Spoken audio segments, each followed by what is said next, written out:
Game 1. That's not what we want.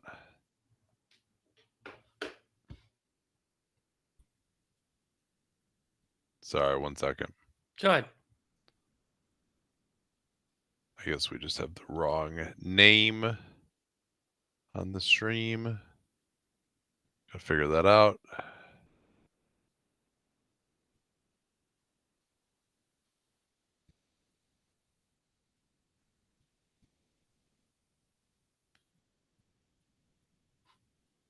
Here we go. Game 2.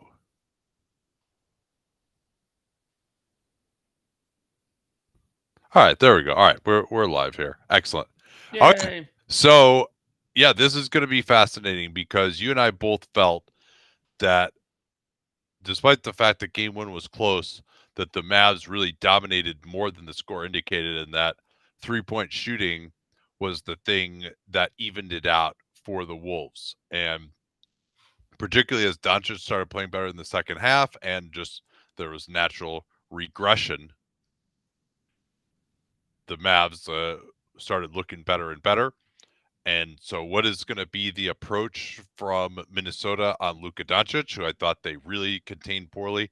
Another stat that was making the rounds that I thought was fascinating was the points in the paint per 48 minutes with and without Rudy Gobert. It was still, I thought, a pretty large number even with Gobert in there. But without him, the Mavs just got whatever they wanted. So Daniel Gafford will continue to start at center. Of course, Lively has had the better of the plus minus. Gafford is the worst of the plus minus in the playoffs for the Mavs. And another terrible tip that's not in front of the guys at all, but the Mavs win it. And we'll see how well the Timberwolves can defend the Mavericks, which you and I both thought they struggled overall in game 1. Yeah, there's a better rotation than we've seen to PJ Washington out of that pick and pop. Now it's Luka guarded by Edwards. Luka had his way with Edwards, and those few times they were matched up, that's better. Here's Luka on the cut, though, into the lane. Oh, that's sick. That is absolutely sick play there. Luka with the pump fake, give and go, and then a dunk for Gafford. And now Conley didn't want to pick it up, and he's got to take a timeout. Everett just ran down court from the Wolves, and Conley was trying not to pick the ball up, but I think the referee said to him, hey, the count starts anyway, whether you pick the ball up or not. What a terrible mental error for the Wolves to start this one. It won't cost them anything in the end as long as they have to take another timeout this quarter. But, wow, that was really weird. So gives us an unusual opportunity to talk about kind of some of the stuff we were eyeing pregame. And one of the elements you brought up that you and I both thought the Mavericks outplayed the Wolves more significantly than the score indicated was you asked me whether I was more concerned about Minnesota's offense or their defense. I said their defense, and you said their offense, correct? Sorry, say that again. After game 1, you were more concerned about Minnesota's offense than their defense in this series? Yes, I think that's it. Because I'm not sure what their antidote is to the Mavs rim protection. Because Dallas, in this series, they have the ability even more aggressively than they did in the Oklahoma City series of pairing their center with somebody who doesn't shoot. And so what that means is they can have that player on the basket. And we've seen Gafford and Lively be pretty significant deterrents. And Minnesota doesn't have either the spacing or the passing to really counter that. And I think ultimately the best way for the Wolves to attack is pick and rolls involving the center. And that, of course, will usually mean that it's Rudy Gobert, and we'll see whether Gobert is able to be as much of a threat as Lively and Gafford are able to be on the other end. He doesn't quite have the same level of hands, or as particularly at this point in his career, vertical explosiveness as those guys, and also not as good of a free. I guess none of those guys are great free throw shooters, but we've seen Rudy just not be able to clean up offensive rebounds as easily as guys like that either. So I think that'll be a big part of it. But you have to, because I've talked about this before, I think that both Gafford and Lively, and particularly Gafford, are not as good at pick and roll technicians as they are just like help rim protectors when they're already in position. So make those guys make a read And that also hopefully gets Anthony Edwards downhill, where he took only 2 shots in the restricted area in game 1. That's a great point. And Edwards, I believe he only took 4 twos in total. And so whether we can see something fundamentally different there. And at the same point, I do wonder about Minnesota's defense. We already saw Luka manage them and pick and roll really well for one time and got a Gafford dunk. And Dallas's rim attack is going to be, I mean, it's going to be a version of successful. I mean, that's just generally the way it's going to go. But I also want to keep an eye on what shots outside of that are the Mavericks generating. Generally speaking, Minnesota was taking away the corner three, but they were taking away the corner three and conceding other shots. That's the way it always works. Good offenses force good defenses to make concessions. It's just, what concessions will you live with? Yeah, I did think it was interesting that despite the fact that Washington didn't do a ton on that pick and pop in game 1, that they were much more aggressive rotating another guy to him and trying to force Dallas into more of that 4-on-3 situation.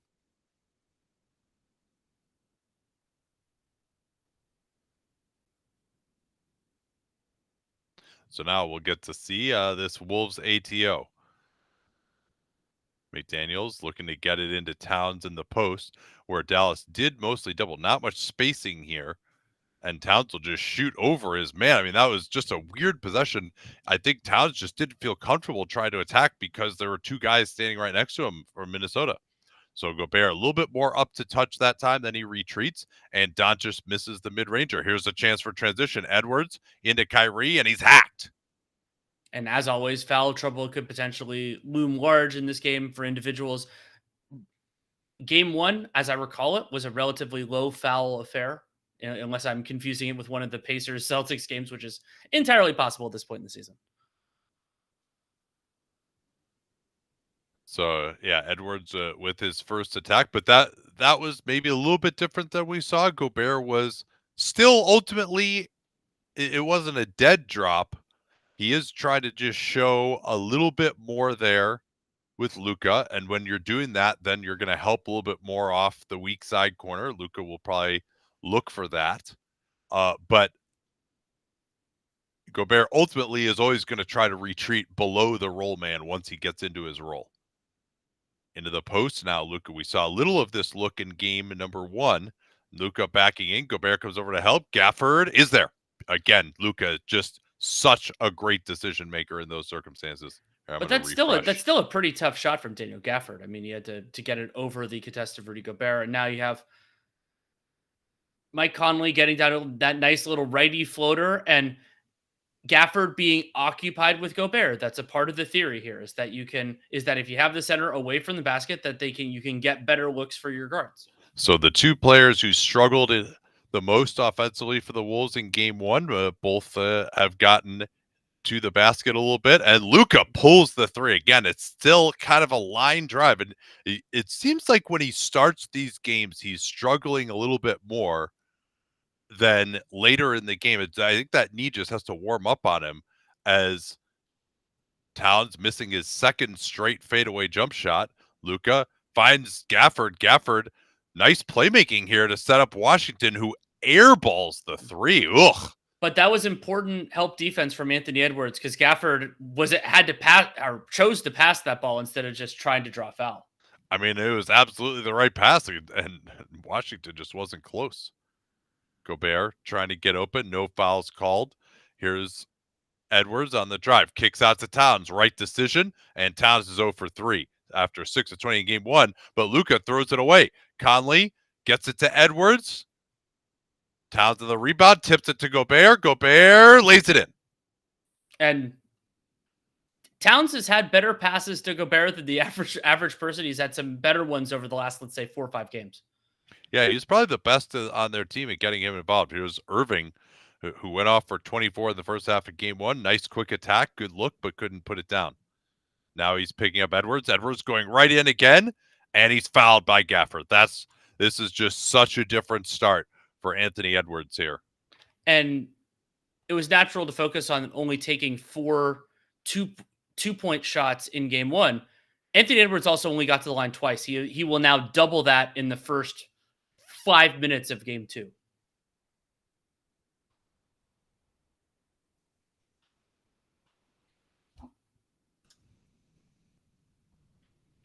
Yeah, so as good as it seems like Minnesota has played, they just now tied at 7. And he misses that one, rebounded by Gobert. Gobert underneath, he finds Towns, and Towns missing again. He's now 0 for 4, and the frustration seeping in. I saw Towns as one of Minnesota's bigger offensive competitive advantages, and he still can be, but this kind of a start is tougher to take. So Lively in quite early here, and we'll see how the minutes skew more towards Lively. Screen for Washington, who screens for Kyrie. Towns is up. Now it's Washington on the drive into 4 guys. They had Luka open, and Washington made a poor play there. Conley finding Gobert on the roll. Towns is open. He'll drive it. Goes into Lively, and he's fouled. So they put 2 fouls on the Mavs centers already, and that willingness to attack the rim has been huge. It does make a significant difference. That's the 3rd team foul on the Mavericks, and there are 0 on the Minnesota Timberwolves so far. Yeah, and you never really know with Luka how he's feeling with this knee issue. That, I mean, hopefully it's not going to like require off-season surgery or something like that.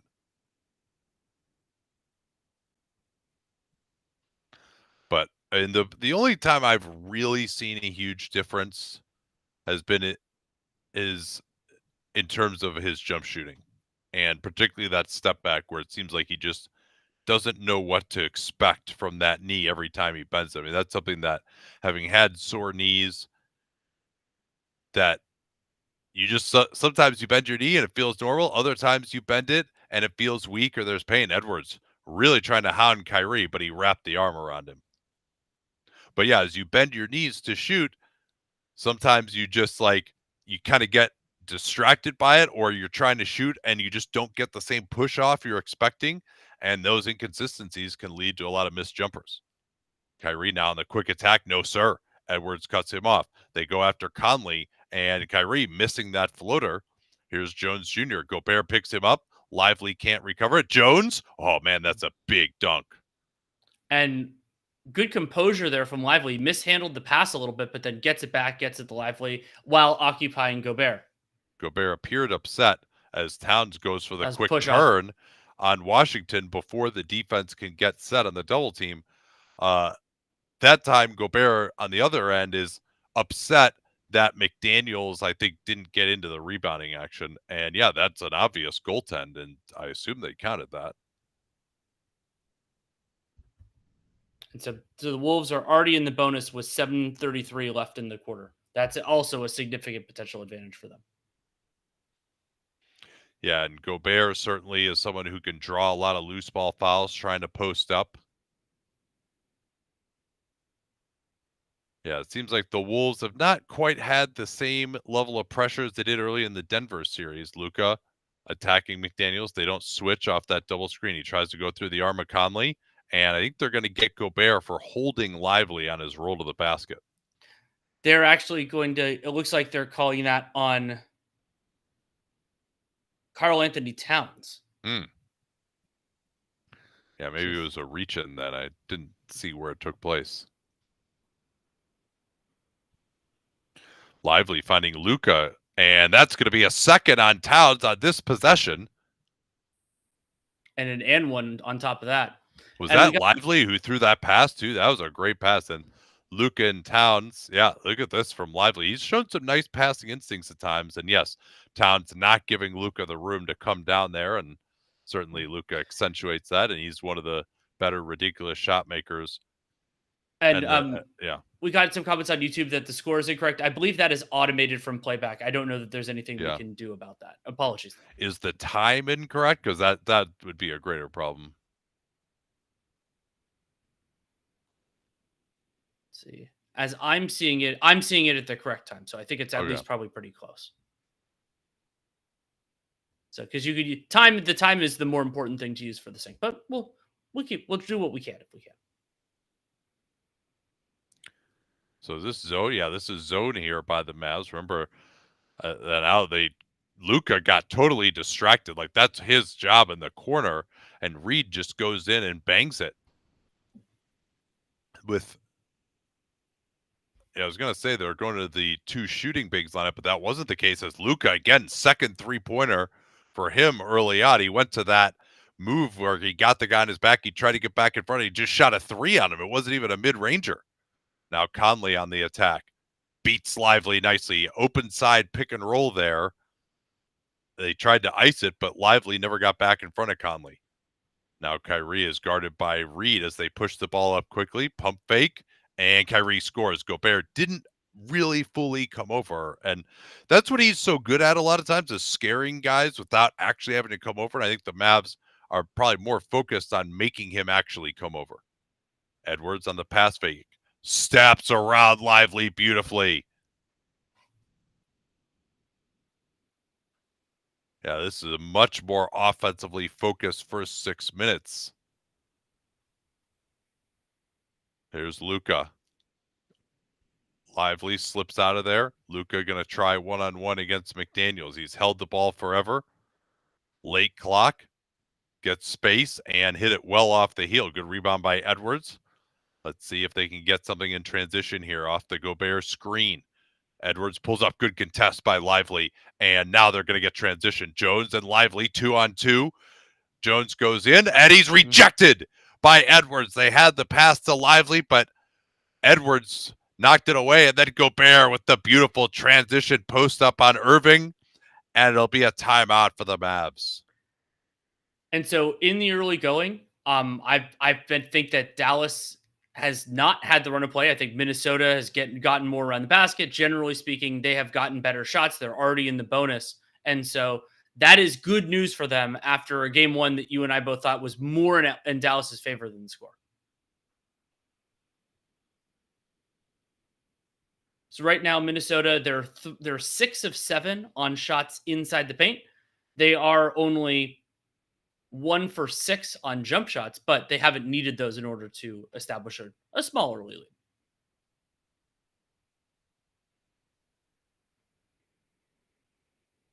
And something with Anthony Edwards, again, one of these like player could be hurt, but we're not getting any sort of update on it, is that we had the idea that fall that he had on his back / tailbone late in the Nuggets series could be affecting him, that he was much more limited in game 7 and game 1, that maybe that'll improve. He is moving better today than he did 2 days ago.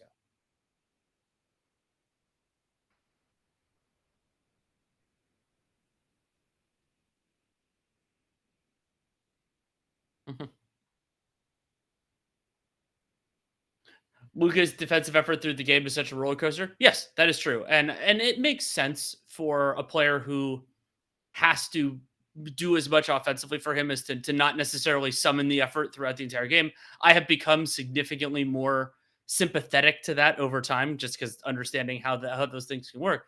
But he was really important defensively in the last 6 minutes of game 1.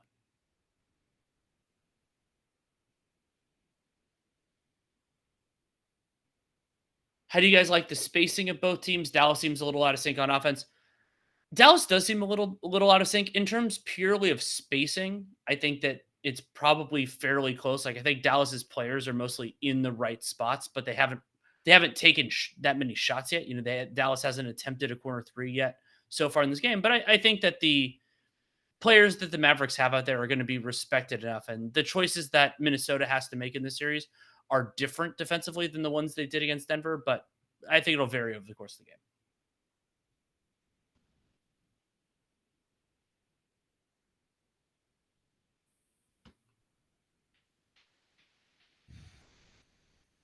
What are we talking about? We're talking about Luka's overall effort level on defense.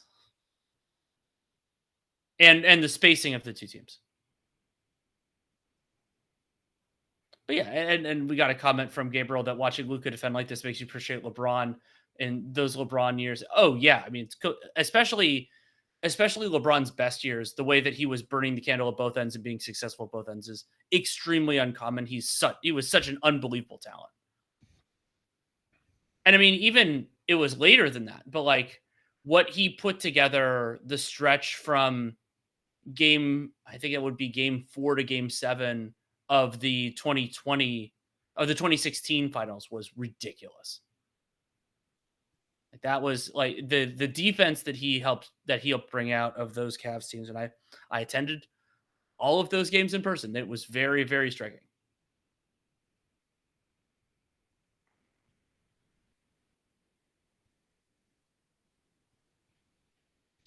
Oh yeah, I just saw this thing from Woj on the Mike Brown not getting a contract extension. Yeah, Warren Legary's not gonna like that too much. I'm pretty sure Mike Brown is still a Warren Legary client. So Josh Green is in. Luka actually is giving Kyrie a rest first rather than the opposite. To the corner, Green pass was off. Good rotation by Reed. Another good rotation by the Wolves, and that's a second airballed three-pointer by the combination of Jones and PJ Washington. Hardy is in as well, guarding Alexander Walker. Reed off the screen. Now Edwards going at the drop coverage of Lively. Here's Reed backing. I thought Edwards should have just taken that shot, and Reed gets it taken away by Hardy. Good play by him. Hardy into the lane, and Gobert blocked him, but nobody picked up Lively running the floor for the easy dunk. So Hardy's defensive industriousness gets them 2 points, even though his layup got swatted back. Yeah, and Ant, I thought he wants to get other guys involved, as this is a beautiful play there, as Luka did not track back on that at all. And I like the idea of involving Luka in pick and roll. Gobert adamant that he was hit on the arm, but Alexander Walker onto Luka. Luka goes into two guys. McDaniels continues to hound him. They kick it, and McDaniels gets out there on Hardy, but Hardy drains that one. I like that defense, though. I mean, but Luka makes a great pass. Hardy has to make a shot against a closeout. They are definitely attacking Luka more defensively. McDaniels moving it. Yes, this is excellent Wolves ball movement. Missed the shot, but they are looking much better in their half-court offense here early. Now Hardy on the attack. McDaniels is on him. He has to kick it out to Luka. Luka calls for Lively to screen.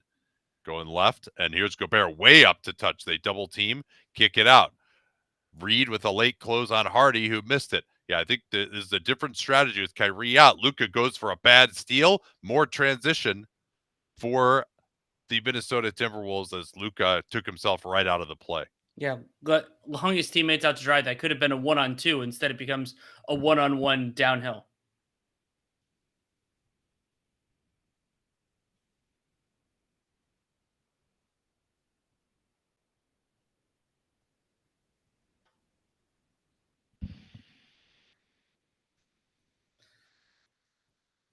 It would be a little bit funny, only a little bit funny, if Sacramento does the like mistake of thinking that your conference finals team is just that's how good you are when they didn't even make it out of the first round the year that was their high watermark.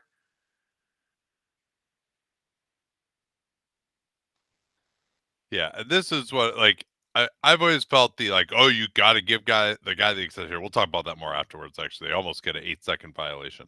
Now Kyrie is back in. Luka is out. Alexander Walker trying to hound him. Kyrie going into ISO mode. Late clock. Hardy attacking the closeout. He's gonna have to fight it up. No sir. Blocked by McDaniels with support from Gobert. Alexander Walker almost traveled. Reed moving without the ball. Didn't even have his feet set. What a shot. This feels a lot like the game 2 yo-yo right now. There's Kyrie. Edwards is behind him. Kyrie, beautiful lob there to Daniel Gafford. Managing the pick and roll this well against Rudy Gobert is super impressive. Yeah, it is. Reed slips out of the screen. Now they want to involve Gafford in the pick and roll. He's hiding out of McDaniels, and Edwards goes right in, missed it. It manages to tip it back out. Here's McDaniels on the drive. He goes up, rejected by Gafford. Now it's transition for the Mavs. Kyrie looks to fake the pull up, goes right at Alexander Walker and scores. The skill level there is just ridiculous. And skill level, footwork, all of it. I mean, Kyrie, if you watch the way that he uses his steps in order to get a little bit of an angle.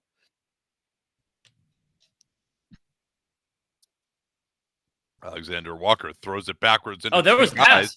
And the pass is short for Green. Green going at Edwards, missed it. Reed getting back, and it'll be Wolves ball. Edwards has made a couple of huge defensive plays at the rim in transition already. And the early pass, I think, would have been more successful there. Maybe Green would have done that. That we've seen him burn a transition play or two in this playoffs as well.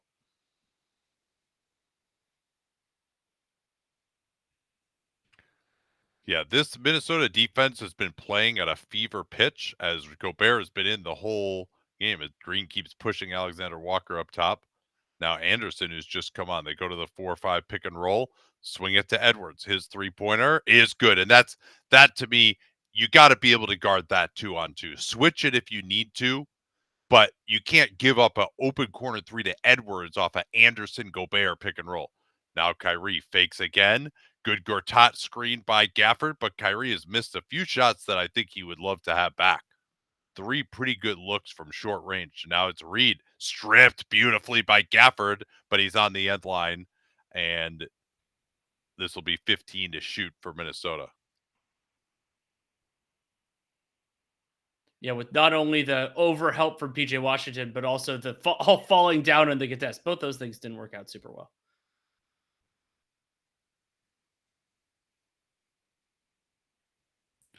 Edwards comes off of 2 screens, attacks the big and pick and roll, engages him. That was nice.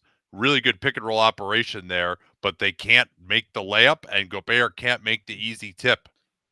Irving pushing it again.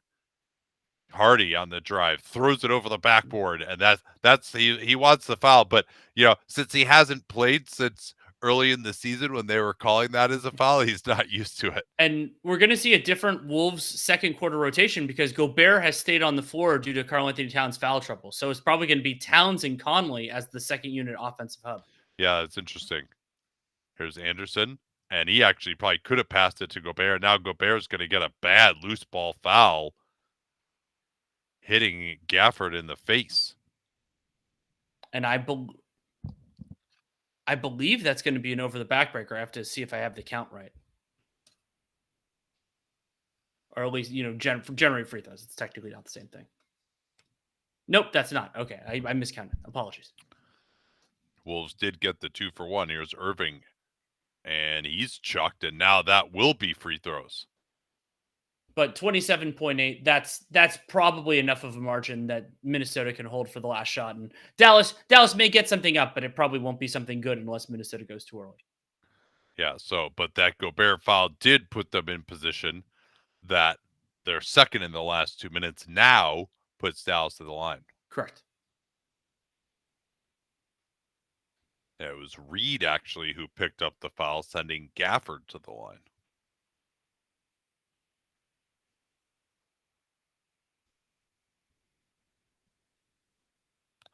Gafford not close on that one.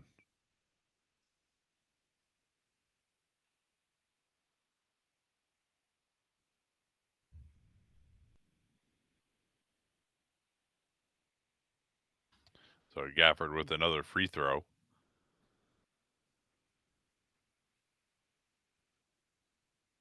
And he misses them both, so that's actually a great play. Oh, and that's a terrible foul from PJ Washington. That call was quite the flop. And it was quite the flop, but also, what was PJ Washington doing there? He swung twice. He didn't really get the ball either time. Yeah. Now, this actually, what is Anderson shooting from the foul line this year? I think he's kind of low, mid-70s, I'm guessing. But this is a foul that's not the end of the world if now Dallas gets the last shot. Anderson, about 71% this year, 71% career. Yeah, so the math probably doesn't quite work out on that, but it's not as terrible as it would normally be. They're actually going to take out Edwards. Is that Monte Morris coming in for him? It is. That's odd for a defensive replacement. Let's see if that ends up hurting him. And we're going to get a lane violation. And it was Anderson himself, I believe, who went over the line before it hit. He knew it was way off. And so we get a split on the free throws. So now we can see if the and not the math like it was intentional, but if the math works out for the Mavs. I don't think that PJ Washington foul was intentional.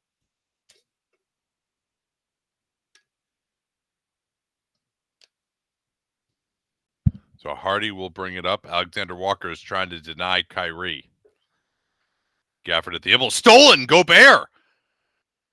Anderson brings it up. Is he going to wait here? Yes, he is. He'll wait for... That was, again, what transition defense that was, though, by the Mavs.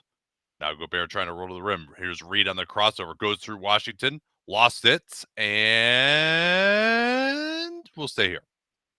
And I didn't see a foul there. I'm happy because Reed was aggressive and he kind of went up, but it looked like he just lost it. And that's off Reed's knee, I think, too. But not worth the challenge with only 2.7. Edwards back in. Conley back in. I don't know why you would leave Anderson in here. I think he's going to take him out. Exactly, yeah. Or you use him as the inbounder. Yeah, even then maybe you don't, because then they can just not guard him as they did in game one. And now they throw it away. This could, oh, wow. Yeah, they're lucky because that went in too. Did you see that? It did. Yeah, Josh Green. Wow. But because it got tipped around a couple of times, there wasn't enough for it. Because I think they started the clock when Reed touched it, assuming he did. If not, that was really. I thought that might have actually started early. I'm gonna watch that back.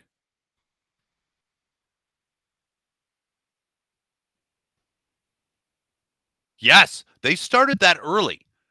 Unless someone touched it, unless Reed touched it right when it started. I didn't think he touched that. But maybe he must have. So, like, they tried to throw it to him at the free throw line. They started the clock right when it goes by him at the free throw line. Let me see if I can catch if he really touches it or not. Or maybe it's Green who touches it. Yeah, I can't really tell from that angle. So, we'll see. I mean, that's... I don't think they're going to review that. Do you guys think this Wolves team stays together with salary and Towns extension? I hope so. The making the conference finals, it's got to after making the conference finals. It would be shocking to me if it doesn't. And their ownership situation might take a while to resolve. So I don't know if that helps or hurts things. I guess maybe the murkiness could theoretically help because you won't have a firm directive to like cut salary. But you made it this far, and they have a real chance of making the NBA Finals. And so you to have none of that, and the math does get harder with Anthony Edwards deservedly receiving the extra $7 million or so for next year. But this is a very, very good team that has a bright future. This is what you pay for. But as DSR said, would you be surprised with this franchise that bungled it? No, of course not. I mean, Minnesota, it would not be the first bungle that they've had.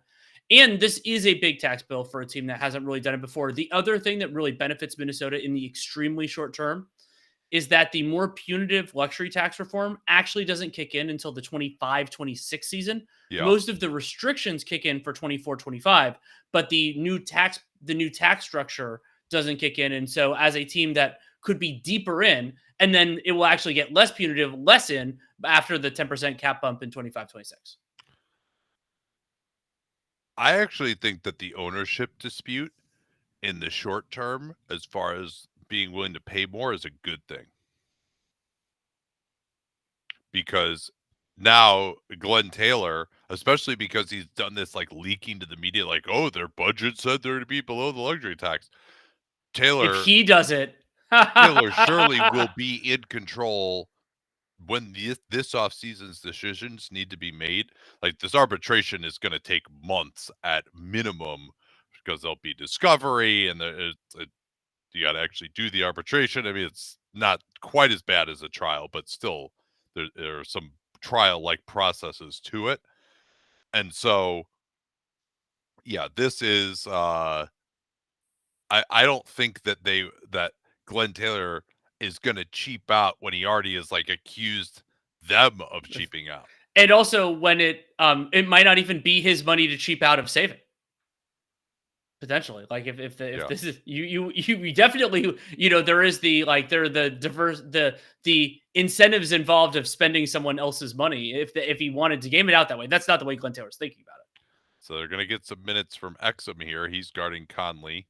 Towns, as you said, was back in and goes right to work, but left it well short. Goes after his own rebound. That's the right pass, wide open to Reed, and Luka right there again. Just wasn't doing anything, wasn't rebounding, wasn't helping, wasn't closing out. He just stood there. Lively on the short roll. Beautiful pass. Exum with no hesitation, but God, he's been so off during these playoffs. Really feel for the guy, man. He improved his shot so much, and then it just goes away in the playoffs. Here's Towns on the attack. That was a push in the back by Washington, too. That should have been an and one. PJ Washington's defense in this game has not been nearly as good as it has been at other points in the playoffs.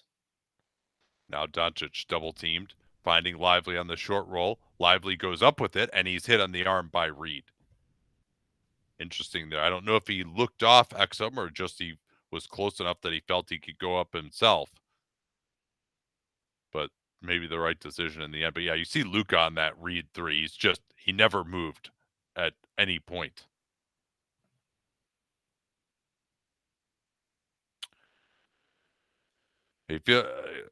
Kevin feels like the Mavs are one shooter short. I mean, a little bit. I felt that way against OKC. I don't think this is necessarily a dominant offense. They're always going to have a certain floor with Luka and Kyrie, but it is tough for them to really just have those massive games from three that they had 2 years ago. But if they added another shooter, they would probably be a defender short. They go under on Conley, and he banged the three. You know who they went after there, Danny? I didn't see what that was. PJ Washington. They went for the 1-4-5 pick and roll.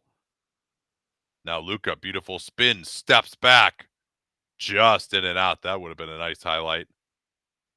Conley on the push. Gets the drag from Reed. Lively switching onto him. Back to Conley. Conley. Nice little show and go. Kicks it out, but they help off of Anderson nicely. Anderson tries Exum, and that was good defense by Exum. But it'll stay here with Towns. He's been nice on the offensive rebounds here in the first 2 minutes or so. Yeah, and overall in the game per cleaning the glass, Minnesota has a 41% offensive rebound rate. Dallas at 13. Yeah, so they're not going to guard Anderson in the opposite corner. They get it to Alexander Walker to pass it in, and then he finds Anderson, who doesn't do anything. They change sides of the floor. Towns, one-on-one against Washington. Lively trying to come over. Towns thought he'd drawn the foul. He had not. Minnesota up 12 here. Doncic gets Anderson on his back, goes for the three, and he drains that one. He's got 3 3-pointers now. Luka has 3 of the 4 3-pointers for the Mavs. The rest of the team is 1 for 5. Towns looking to post up, goes to the spin move. Lively is there, and he scores over it. That's a beautiful finish. And I think they probably looked at the film and said, yeah, you know what? Like, these rim protectors are good, but we got to go at them more. Now Doncic gets Anderson in the air, and he'll go to the line. I have really liked Minnesota's process so far in game 2. The aggressiveness is producing fruit, not only in terms of those shots around the basket, where they are currently 10 of 19, but that 19 is a whole lot better, like in terms of overall volume than they were, but also they've gotten rewards in terms of getting to the free throw line. And K. Follis brings up that the Mavs could use it other knockdown guys. They can't double Luka. That's true, but a knockdown guy who is good enough that he makes up for their deficiencies on defense is extremely hard to find. Like, if they could have a player like that, sure, that'd be fantastic. I tried to get that guy, Tim Hardaway, and he's not that much of a knockdown guy. But of course, I mean, it's just, who is the guy that they could get that would also defend well enough? Because I mean, Kyrie is a pretty good defender, but he's also small, and certainly during the course of the regular season, you don't want him having massive responsibilities. So you put Luka and Kyrie out there, and then you can't really have another subpar defender.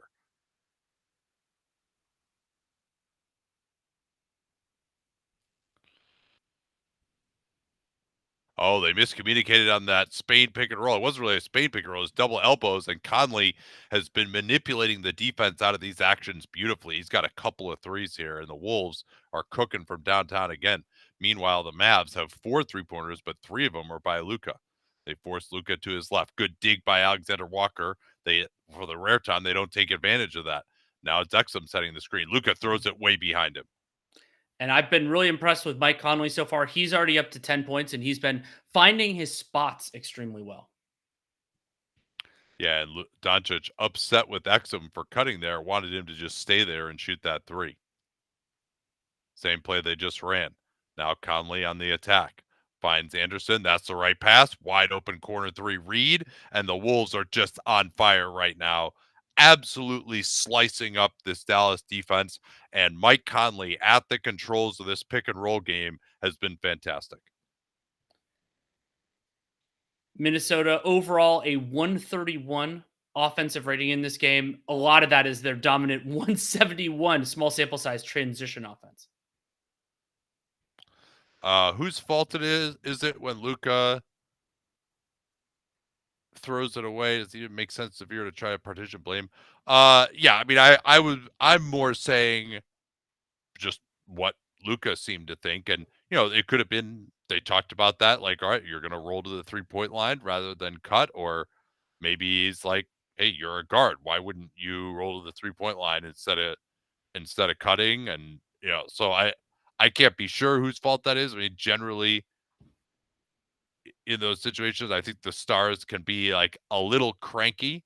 Since I was generally not that star, I would get a lot of bullshit from the star who wants to like blame everyone else because he's perfect. But also everything's set up around the star, so the expectation is that you're going to do what the star expects you to do because he's the guy making the decision. We got a comment from Namson saying the Wolves will need some young guys to step up to replenish depth. That is likely true. And I mean, Kyle Anderson, maybe he takes a light contract just to kind of be on this team. And I'm not saying either one of them is going to do it. That's probably part of the theory of Josh Minott and Leonard Miller, 2 forwards that they've drafted in recent classes. And it was the theory of Wendell Moore too, but it was a theory of Wendell Moore as well. And so, but they could, you could try to get somewhere with minimum guys. And the Wolves have enough of a foundation with their best players that if they can keep those guys around, in a way, it's sort of like with the Mavericks with Luka and Kyrie, that you put the other players in a position to succeed. So you can use a more limited player, even if a superior one creates more advantages. Best retro Wolves jersey. Let's throw out some candidates here. So one of the funny ones is I think in their inaugural season, they got this guy from the Lakers, Tony Campbell, in the expansion draft. And, back when I was 9 years old, and also these are the only things that you could find, I was sort of just like a points per game bot. As a 9-year-old, I just assumed that, oh yeah, if you put together 5 guys who average 25 points a game, you're going to average 125, right? I never kind of realized that wasn't true. I was like, oh, Chris Millen is way better than Scottie Pippen because he averages more points per game, right? So, but Tony Campbell goes from the Lakers where he was basically never playing. Or no, I can't remember. Maybe he actually went from Minnesota to the Lakers later. I can't remember which one it was, but anyway, he averaged like 20 a game on those Wolves, and I'm sure he had terrible efficiency. But it was a great illustrator of a principle of like, which a lot of people have talked about since, that like, yeah, on bad teams, someone has to take the shots, and they're not going to score 0 points per game, like. So the idea of the like putting up points on a bad team guy, he was like the original example of that for me back when I was a youth.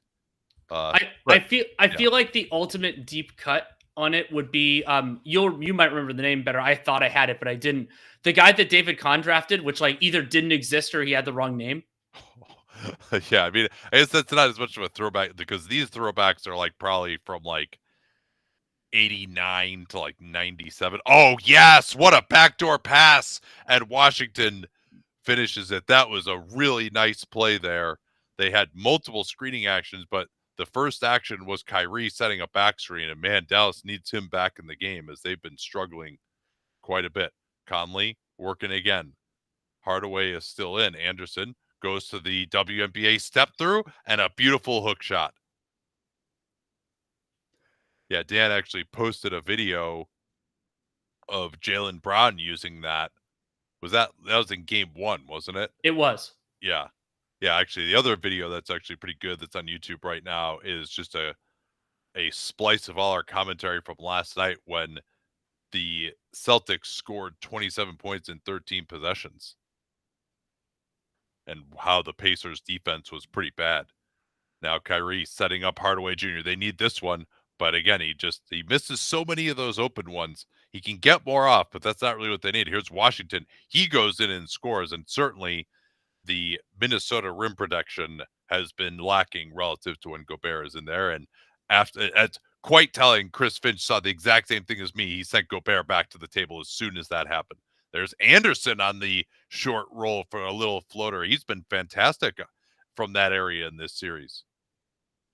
Oh, Doncic splits the pick and roll, goes in. Somehow he just missed that. Rare miss at the rim for him. Now it's Hardaway. He fights it up, and we're going to get a foul down low here. Conley thought that he went through the arm, or maybe he's just raising his hand to acknowledge his culpability. And even though things are going extremely well for the Wolves, these are 2 second chance opportunities for the Mavericks that could have made this an even, like, if they hadn't gotten those, be an even bigger lead for the Wolves, because that was that weird missed 3 and then this one. And so if Dallas comes out of both those possessions without any points, then it's probably up to like 18-19 now. Oh yeah, that is a good timeout video from Mike and Nori telling them not to spin, if that's accurate. I always assume that what you guys say in the comments is accurate. We have that level of trust in our community. Hopefully you won't make me look totally stupid, unless it's on April Fool's. That would be funny. But True. Yeah, they really are doing a much better job with those this year, with some like actual real stuff. So a couple of missed free throws, though. That's a killer. Towns into the post. Anderson. Split cut action going for Towns. Conley, backdoor, beautiful pass. And he can't finish over Gafford. Gobert still fighting. Knocked away, but will stay here. He got Minnesota another opportunity. Was that an air punch by Jaden McDaniels? They didn't see it. I'm happy they didn't call it. I'm happy this isn't the year of the air punches anymore. That was exhausting. Well, I think guys have stopped doing it too. You can do it, but just not at the official.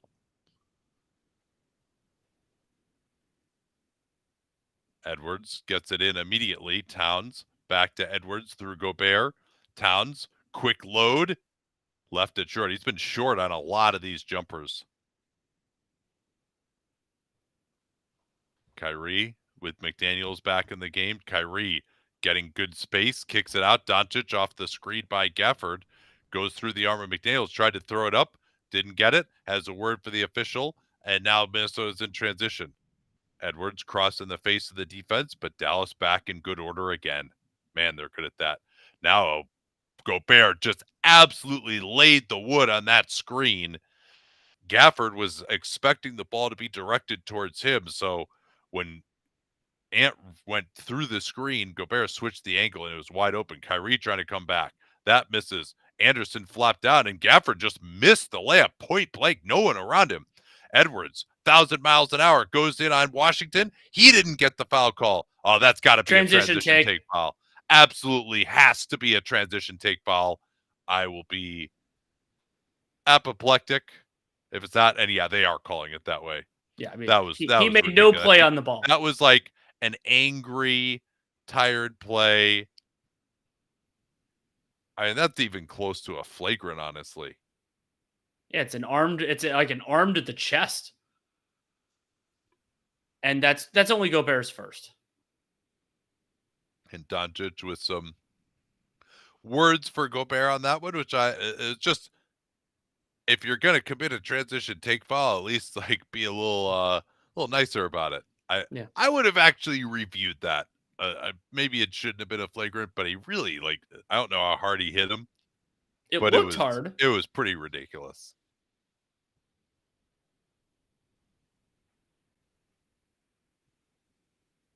17-point game. Doncic rejects, kicks out. Jones, good closeout from Towns. Now Washington, good reach in by Anderson, but we're going to get on the floor a foul, I believe, on Edwards, unless they called Anderson on the reach in first.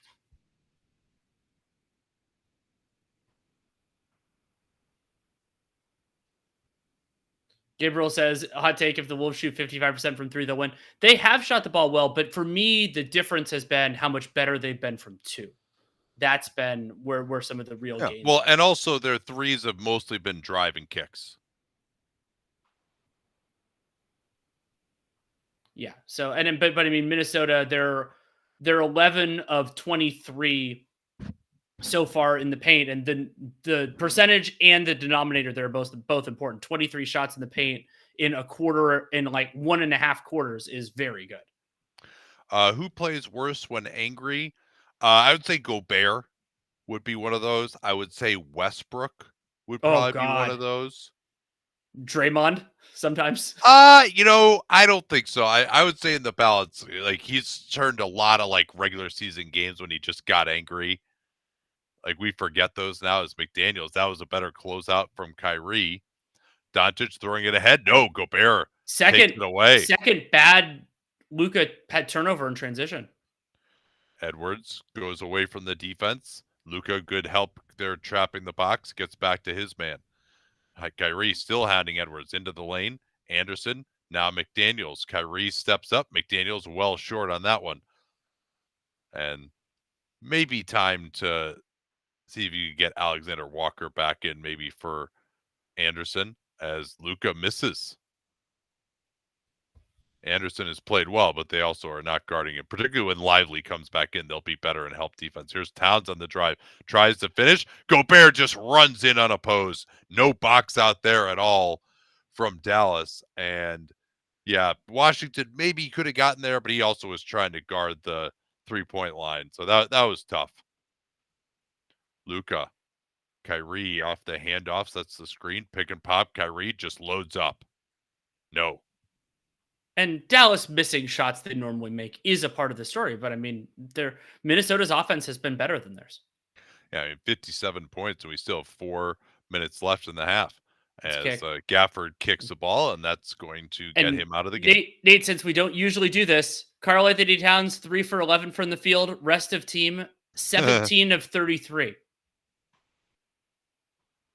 So 17 of 33. That's... Wait, no, I must be counting that wrong. I mean, that's still 48% from the field. That's good. But, I mean, Towns, I guess the 3 for 11 isn't that big a part of the overall number. Well, so what if they're not shooting that well? It's the three-point shooting and the offensive rebounding, and they haven't really turned it over much either, have they? Who, Minnesota? Yeah. No, only 3. It's been an extremely low turnover game. Both 7 combined turnovers, though 6 of the 7 are steals.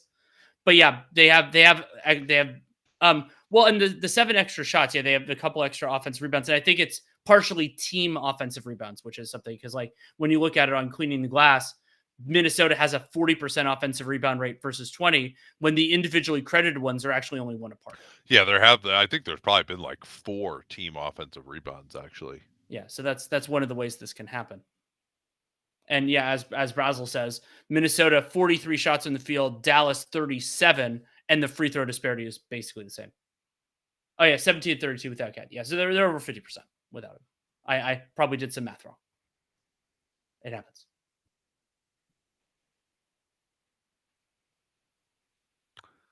Yeah, the big three-point shooter for the Wolves has been Reed. He's 4 of 4 from downtown. And those have all been, I believe they've all been of the like catch and shoot, quick release variety. He hasn't had to, and yeah. He's great at that. Yeah, and Luka has 14 points, but he's actually only 1 out of 6 from 2. Can't remember the last time he shot that poorly from 2 for a half. He's actually 3 of 4 from downtown, and then Kyrie has 5 points. One of his points is that transition take foul, and 7 from the field. And the law firm of Washington, Jones Jr., Green, and Exum are a combined 0 for 3 from 3 so far. Yeah, I mean, and for Dallas, rest of team with 1 3-pointer outside of Luka, 1 out of 8.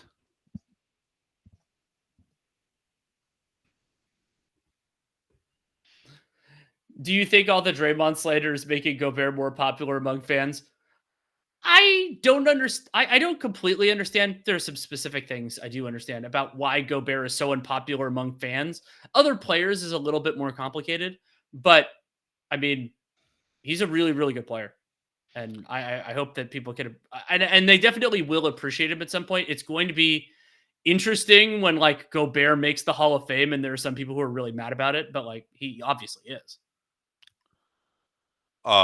I mean, he could just win a championship this year too. It'd be hard to question him after that. I mean, what, he's won 4 Defensive Player of the Years at this point. Like, I mean, he's making it in. How's the view on PJ changed these playoffs so far?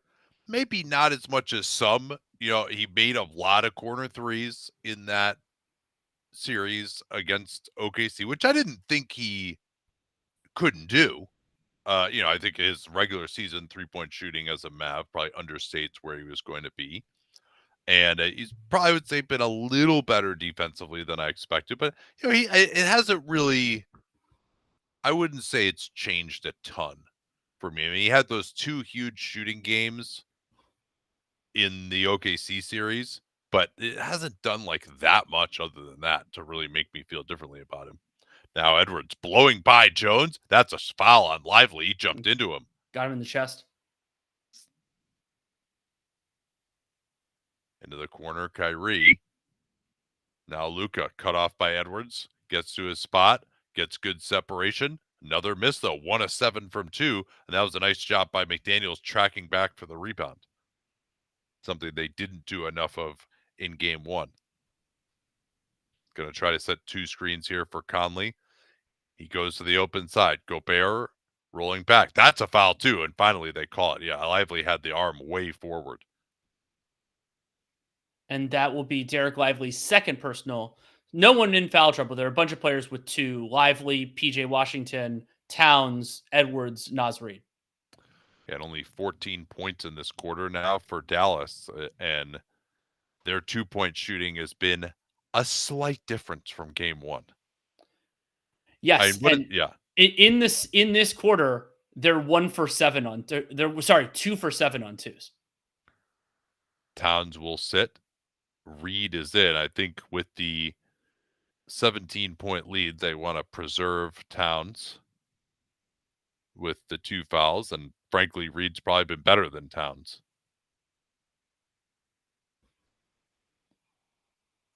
And Gobert 1 of 2 from the line. Yeah, and overall in the game, Dallas is, I think they're 10 for like 31 on 2s. Kyrie going to set the screen for Luka. Now they set the screen with the 5-man. Gobert up to touch. Luka weak side. Kyrie got all the way over there. He drives on the other number 11, and he got stopped. I couldn't see who got that. Lively got it back. This is Green. Kyrie has to get it off late clock. That misses, and they're going to get, what happened there? Oh, is that an offensive foul on Kyrie? Was that a kick out? Yes. Now, that is Kyrie's normal shooting motion. But he does stick it pretty far there.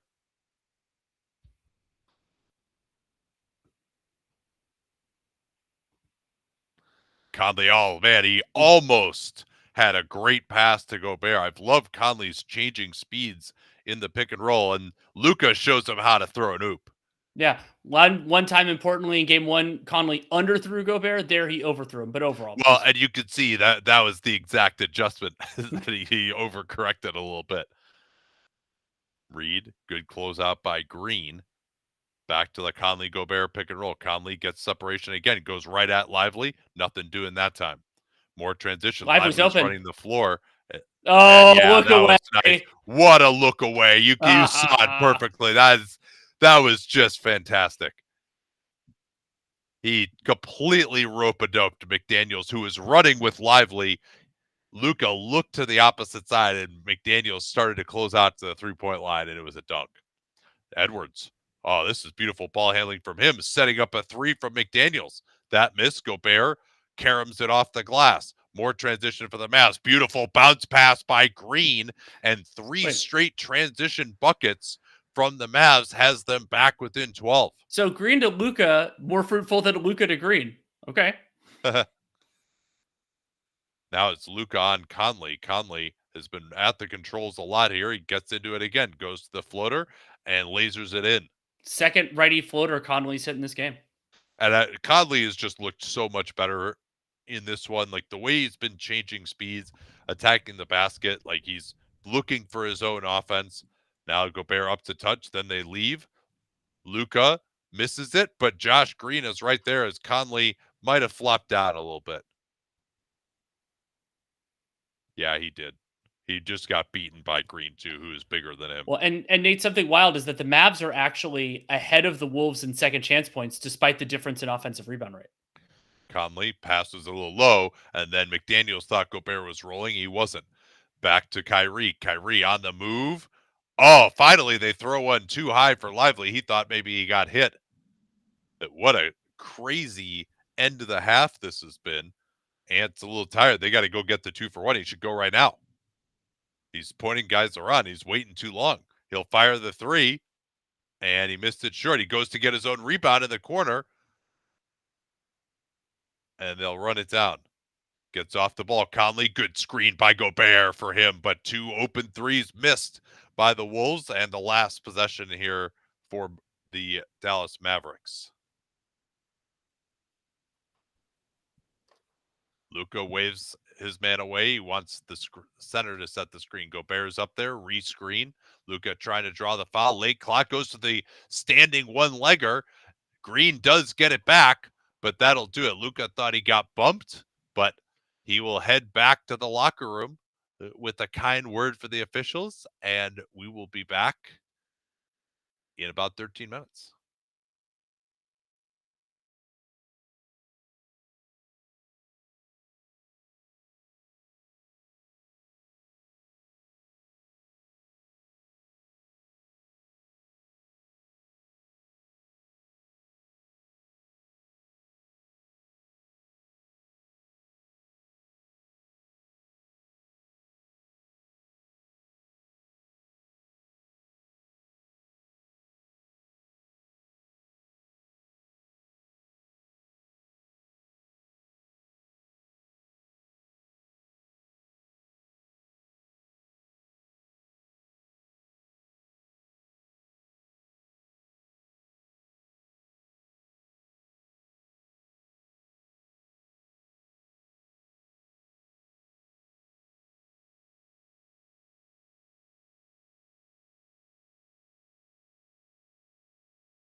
All right, welcome back here. And the most of this first half, I would say, had the feel of that game two yo-yo, the game one loser at home, coming out like a house of fire.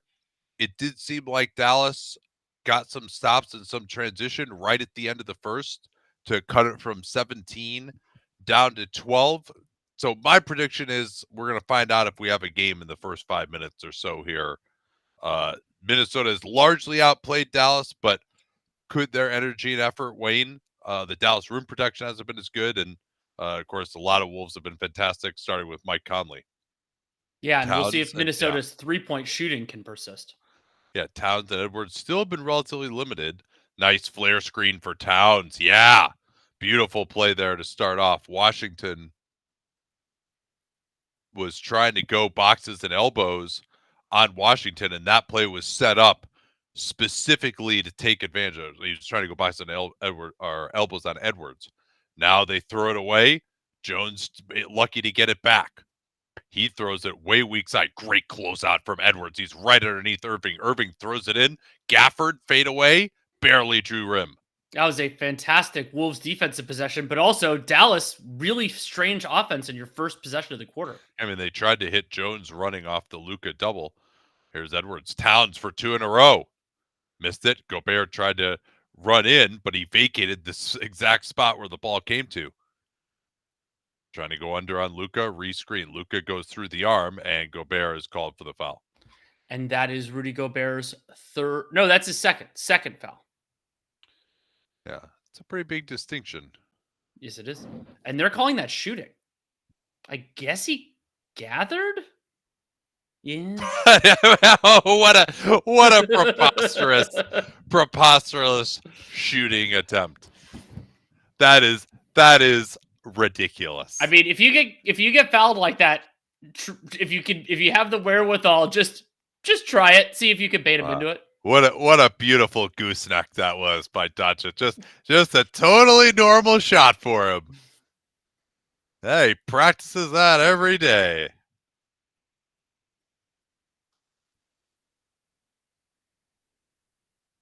And Doncic does grift a couple of free throws out of that.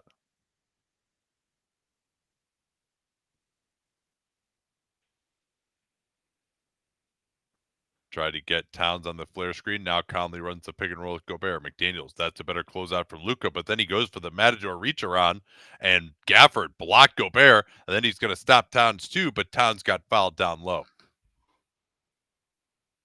So that is Derek Jones Jr.'s first personal, so he's not in trouble. Each team has one foul so far in the early going. Yeah, Rudy Gobert trying to dunk on Gafford was not going to work, but then Towns got it right back.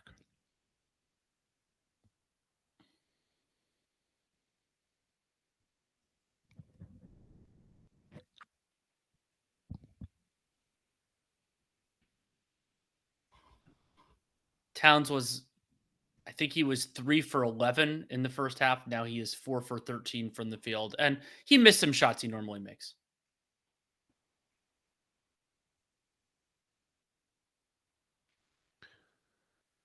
So back to 15. Towns has all 5 for the Wolves in the second half now. Edwards did well to deny Kyrie off the ball. Now they go to a 4-5 pick and roll. Washington goes in and scores. Nice move there. He read Gobert's intentions pretty well. Again, I think they realize that Gobert, he kind of wants to lay back more. You got to make him actually guard you. Now they get Luka onto Conley, and now Towns against him in the post. Luka can stand up pretty well in those matches. Beautiful pass fake by Conley, but he left it well short, and Gobert almost picked up another cheapie. Here's Jones. Now Washington, they've got Conley on him. They'll have to bring help. Gobert coming over. Washington sets up Kyrie. He's got Towns on him. Kyrie on the attack. Here. Pulls up.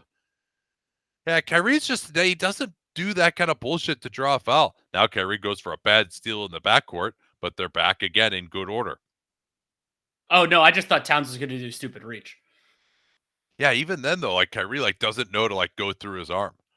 And now Edwards, he thought he got fouled. This is a weird possession. It looked like it was going to get stopped multiple times. McDaniels along the baseline. Here's Towns. He'll drive. He's going to try to score on Gafford. Can't do it, but Gobert can. No, they wave off. He got fouled. Towns did before the shot attempt. Fouled by The shot attempt. Fouled by Daniel Gafford. Second foul for Gafford. Second team foul. But this has been an aggressive Karl-Anthony Towns.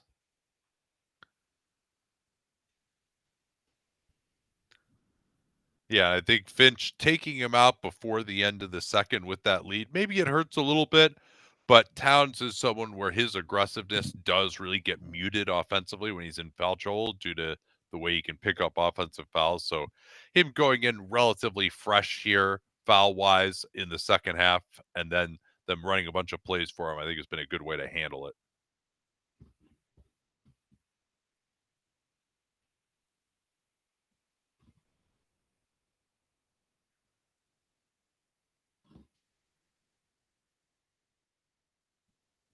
Towns misses, but it goes right to Conley.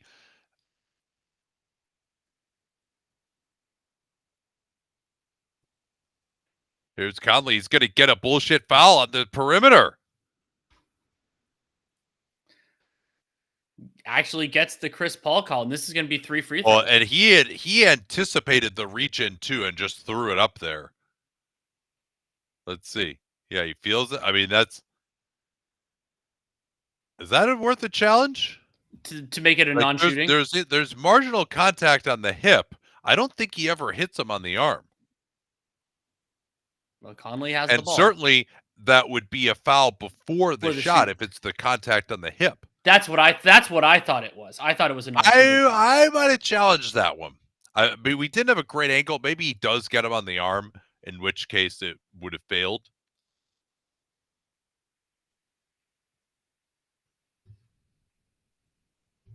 And Conley missing another free throw. He's not been as reliable during these playoffs as we'd come to expect from him in past years.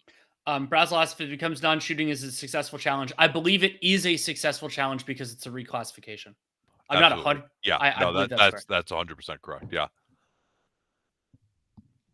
So Minnesota has drawn first blood here, back to 16. They've expanded the lead by 4. Conley with the hedge on Luka. Nice pass! Oh, yes! That is just beautiful because it looked like he was contained with the hedge. Everyone was going to be able to get back in position, and Luka just guns the pass for Gafford. Gobert is up to the level. He doesn't want Luka to take that 3, and that allows Gafford to get behind him. But the passing window was infinitesimal. Here's Conley. He goes to the righty floater a little further out than he'd like. He gets another rebound. McDaniels loads up over Kyrie. That's well short, though. Doncic looks like he's trying to get that knee loose. I would try seeing what it looks like with him in the post a little bit more as he just goes right in. Again, I think they really have done a much better job of understanding that Gobert just doesn't want to come over. And when he does, then they've been really forcing him to commit. Otherwise, they're just going to keep going and shoot it. Here's Edwards. Gets a good look and drains it off the back rim.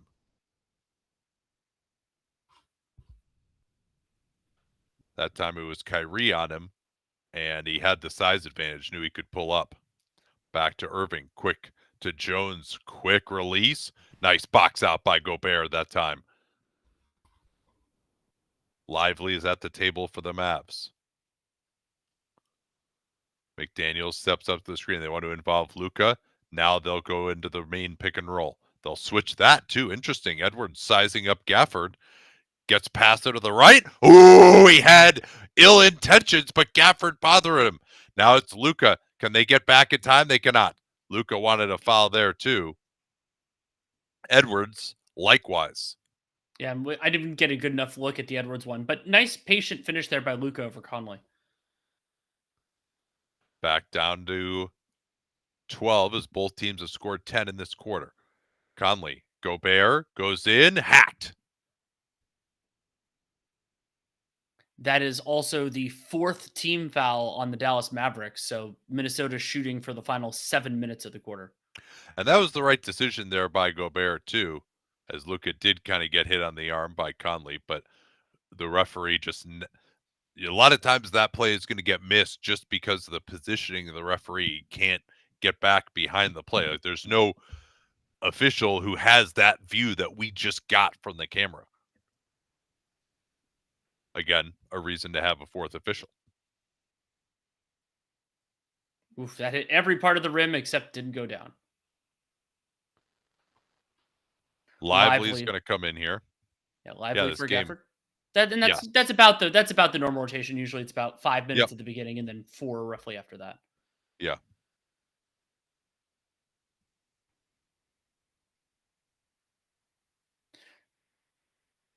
Only person with 3 fouls so far in the game is Kyrie Irving. Everyone else 2 or fewer.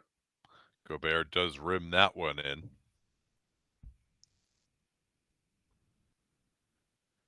They really haven't gone after Towns at all in pick and roll. They're going to try Conley. Same play they got a dunk for Lively on.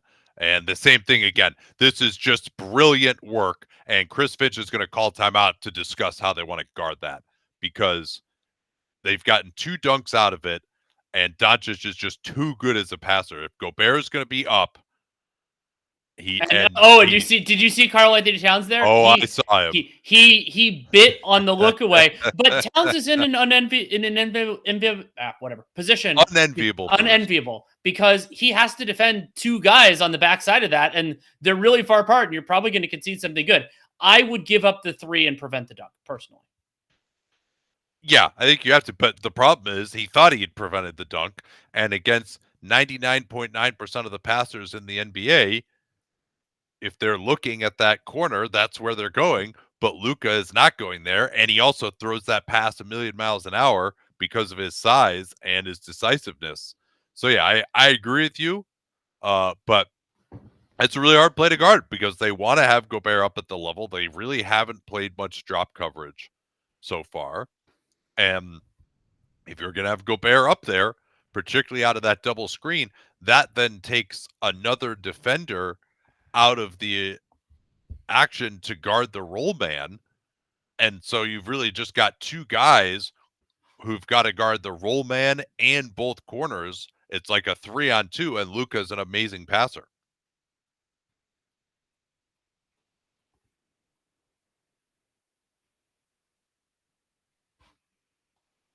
So what are your takeaways from this first few minutes of the third quarter?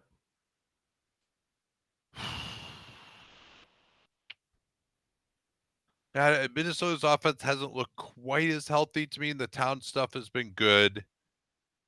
Not a ton. I mean, I think I want to see what they're going to do to guard that specific action now. So I think Dallas's best possessions have looked really good. Like the stuff getting downhill, those guys, they have 3 shots in the restricted area, but everything else has been a little bit weird. They've had some awkward kind of floater range shots, and Minnesota's their general approach, I think, has been pretty good. So I think that it looks a little bit distorted because of those couple really, really nice Luka plays. But for me, Dallas finding something here, but Minnesota has adjustments to make.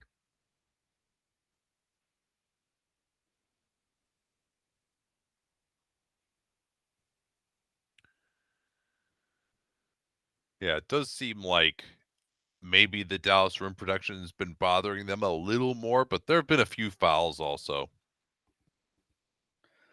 Why aren't there? So funny, Danny. It doesn't feel like Luka's had a great game, and he's got 22 points and 7 assists already. Yeah. We got a question from Jay of why aren't there a lot more refs on the court where they have to run so much? And part of it is a resource issue that just how many human beings they have they feel were qualified and everything else, and getting the logistics there. I mean, it is a lot, and I mean, in the normal season, you kind of need to make it work with 3 because otherwise, if you added a 4th in every game, it would be a ton. Like baseball does, I believe, add more officials during the playoffs. Basketball could consider that, but then that would be an adjustment for the officials as well. And I've brought up for years another potential one, which isn't mutually exclusive with the 4th on-court official, would be a 4th official who primarily is watching the TV feed and can make adjustments and adjudications based on that in an arena. See what they've got for an ATO here. Green is in to guard Edwards. Conley off the screen from Gobert. Kicks it to Towns. Good closeout from Washington. Gobert going to try to go for the spin move on Lively. Almost traveled. Thought he did travel, and he didn't hit the rim either. Gobert catching at the free throw line often does not work out well if there's at least one person. Yeah, if he's being guarded by a center, probably not a great idea to throw it to him. Here's Luka. Puts on the brakes and drains it. Yeah, that was about as fast as we've seen him move, but that's all just to get Daniels to accelerate, or McDaniels to accelerate so he can find space on the step back. Now they want to go at Luka on the open side. Edwards just pulls it just in and out. McDaniels got inside on Luka. Now it's Gobert. He wanted a foul, and he commits a foul. Gobert's third. And I was trying to think if that should be a transition take foul. Probably still a loose. I don't think a loose ball foul could be a transition take foul. Not in this circumstance. And I agree. I think the current ruling, you would be correct on that. But even in an ideal one, I mean, that was more in the rebounding action than in the transition action.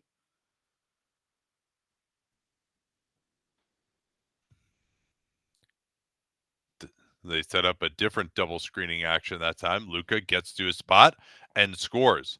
And that again, they decided they were going to have Gobert back off. And so Luka, he just makes them put their finger in the dike somewhere else, and the water goes through anyway. Now it's McDaniels getting space on Hardy, who contested well without fouling, but McDaniels has been pretty effective on those mid-rangers off the drives in these playoffs. This is the Kyrie and Luka only minutes flipped again, correct? From game one, yeah. Here's Doncic into the lane, has to kick out. Towns did well to get a hand on it. Throw it ahead to Alexander Walker. He seals off Washington and scores. And that's some of the defensive limitations of PJ Washington as well. He's just not quite big enough to contest that shot well. Now it's Hardy. He'll go into the lane. Gobert, better pick and roll defense. They forced about the shot you want to there, but Hardy makes it. He's been pretty effective in those roles as the secondary ball handler. Towns backing down on Washington. Hardy looking to come double. Towns goes in. Lefty floater. Nice contest by Lively. They were not guarding Gobert that time. Luka, size advantage. They go to the double. Pass was a little off to Washington. He moves it. Hardy back to Luka. Luka working on McDaniels. Blows by him. And we're going to get a defensive three. Has to be a foul on the floor, I think. And it is. That's a foul on Jaden McDaniels. So, I mean, he kind of deactivates here. That's soft. Just let that go. Like, he's by him. He's like just stopped so he can avoid the foul. I don't understand why that needs to be called. That's the third team foul in Minnesota, and the Wolves have been on the precipice of the bonus for like 3 minutes now. They just haven't drawn a foul. They're shooting on the next one. Luka on the move. Good screen set by Green. Then he runs in and gets the rebound. Doncic on the move. Goes in. Kicks it out. That's an impossible pass. Washington's wide open. Just can't cash it out. That was a beautiful look. Here's Alexander Walker wide open in transition for three. One of the few times the Mavs transition defense has been lacking, but they can't cash it out either. Set the screen for Luka near half court. McDaniels trying for the steal.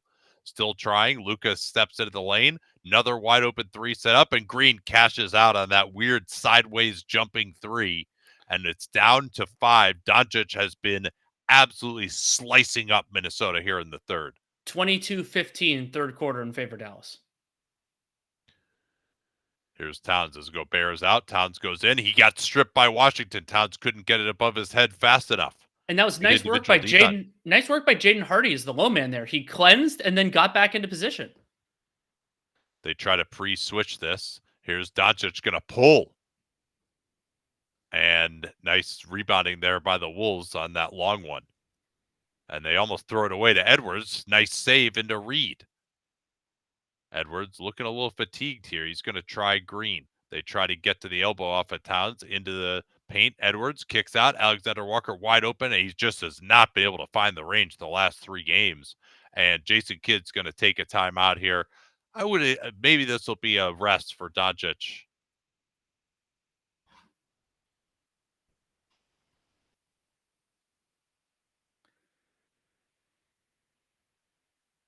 Luka's third quarter so far, 11 points on 4 of 6 from the field. And also, let's see how many assists is that? 3 assists. For 8 minutes, that's very good.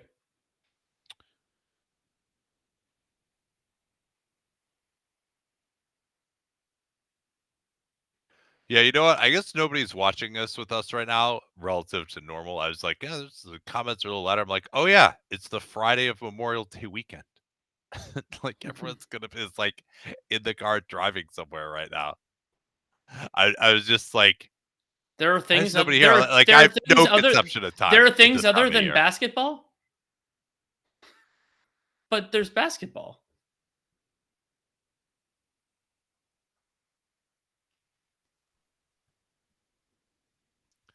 Yeah, anyone with a family is probably not watching basketball right now.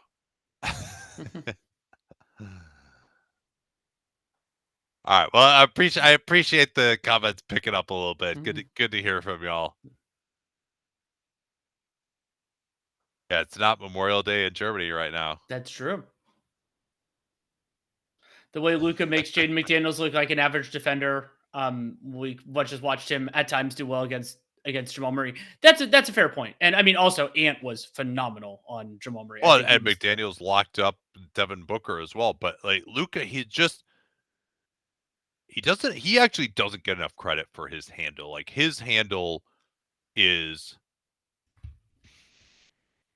yeah, I would say the best ever for someone his size. I think his handle is like way better than LeBron.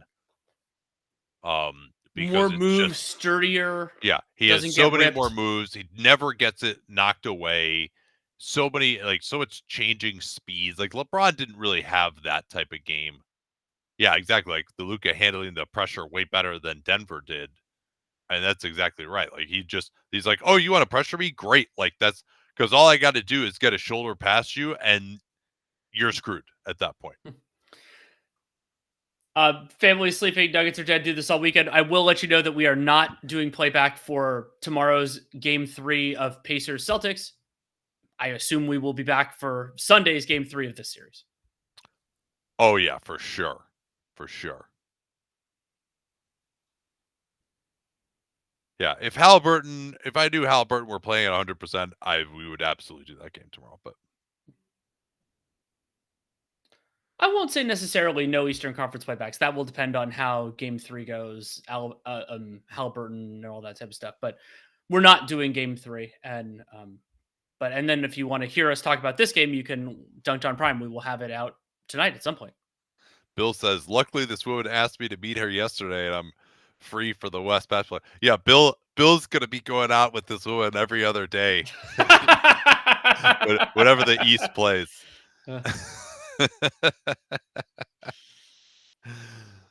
Yeah, no Friday, no Sunday.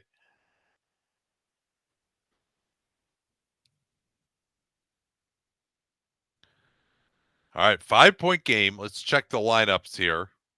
Yeah, it is Kyrie back in without Luka. He's guarded by Alexander Walker. Gobert is returned for Minnesota. They're going with a point guard-less group. Good pressure by Ant. Kyrie gets it back. Still time. Hardy will fire as they gapped onto Kyrie, and Kyrie just kept his composure even as he lost the ball, and they potentially overhelped. Kyrie hasn't done much in this game, and that's the right pass. It's down to 2 right now. And they'll get a little cheapy here. And that's free throws. Yeah, Alexander Walker will trudge to the line. And maybe trudge is the wrong word. He's probably happy to go there. And also, Nate, that's Kyrie's 4th. Has Hardy played this much all playoffs? Yeah, he not all playoffs, but Kidd inserted him, I believe, in game. It was game 5 or game 6. might have been game 5, I think, in OKC, just because they wanted someone who could do a little more off the dribble. And he set up a bunch of dunks. But yeah, that Kyrie's fourth is a concern, and I think the Wolves should try to maybe exploit that a little bit through Edwards. Or maybe see if you can. And Kyrie has to guard Conley too, which could be an issue. Wolves get into a 2-3 here with Luka out of the game. Hardy again. He raises his hand, and rightfully so. He's had so many of those great passes. Yeah, nice second side creator for Dallas. Back down to 2. Alexander Walker pick and roll, goes in and finishes. Nice play there. Kyrie's not doing a great job of getting over the screen that time with the 4 fouls, and that enabled Alexander Walker to get downhill. Different sort of pace to him than with Mike Conley, and he surprised Gafford. Now it's Kyrie getting to his spot and scoring against Edwards.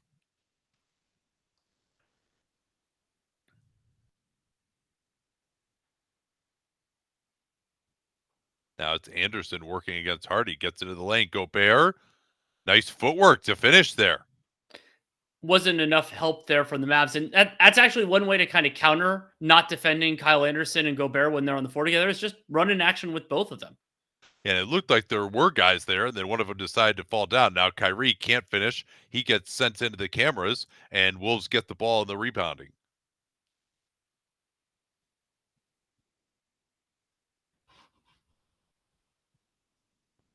Two for one time here. Might have actually taken Anderson out for a 2-for-1. Back to him now. He'll try the 4-5 pick and roll. 3-5, I guess, with Reed in the game. And never mind. Oh, this will not be an and one. Anderson can't believe it. Would you consider a challenge here? Not for one. I guess they are in the bonus, so maybe not. Let's see. Yeah, he grabs him there. Yeah, that's right. He's grabbing his right arm the whole way before he goes into his shooting motion. That's the right call, non-shooting foul.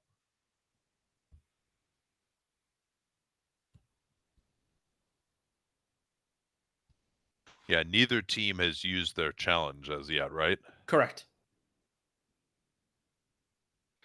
With that extra little hitch in Anderson's free throw motion, it makes sense that that there are all these lane violations. It's not Chuck Hazian, but it's not fantastic. I don't think that is true that you can't challenge that. Maybe the referee told him that, but I mean, if it's called a shooting foul, you can certainly challenge. Well, you know what? Maybe you can't as the offense when it's already been called a foul in your favor. As a defense, you could challenge it to try to say it's not a foul, and then maybe it's called non-shooting. Here's Kyrie with 9 on the clock against Anderson. Anderson lets him get to his right, and he chucks him a little bit. And they're just still playing for funsies? Why not? But that's not exactly a killer foul because there's still a 7-second differential. Yeah, I think that's 2 New Jersey guys, isn't it? Yes. Yeah, Anderson, I think it was 2013 draft. Kyrie was 2011. But Anderson, I want to say what year did he come out? Did he come out after his second year? I believe it was his second. I think those guys are pretty close to the same age. Kyrie's a little older, actually. Kyrie finding Jones Jr. into Gobert, and Gobert is called for the foul. And, that's Lively got away, I thought, with a similar play in the first half. That wasn't called. Is that going to be Gobert's third or fourth? Fourth. Yeah, I guess what they're saying is he gets him with the left forearm there. I think that's a fair call. Yeah. He caught him on the elbow and the chest. Then he also extended it too at the end there. That is the right call. Yeah, I would not want to challenge that one. It has been an extremely quiet offensive night for Derek Lively. 1 for 4 from the field, 0 for 2 from 3, and then now he's getting 2 opportunities from the free throw line. So it'll be a different circumstance to start the fourth, which we can talk about in a sentence with the rotation, than what took place at the start of the second, when Minnesota extended their lead with Luka on the bench. Jones hits a couple, 4-point game. Edwards with 10. Looks like they're going to set up a couple of screens for him up top.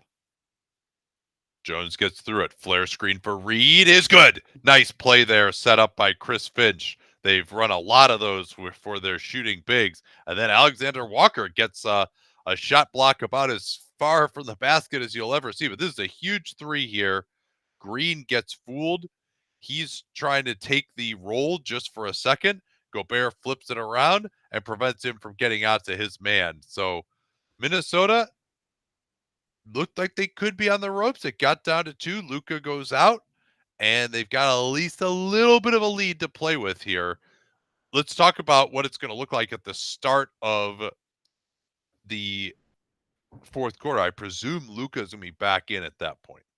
He's at 30 minutes overall in the game, so I think they may try to get him a spot arrest. I think that'll be about right. And then Lively will be the center, presumably. I mean, I think Jones and PJ probably be out there, and then the fifth guy could be one of their perimeter guys. Kyrie's already gotten part of his rest, yeah, but not his whole rest. So he might be out. We'll see. Yeah, I mean, they may, if it's close, they may just go for it here. Catch up on the stats again.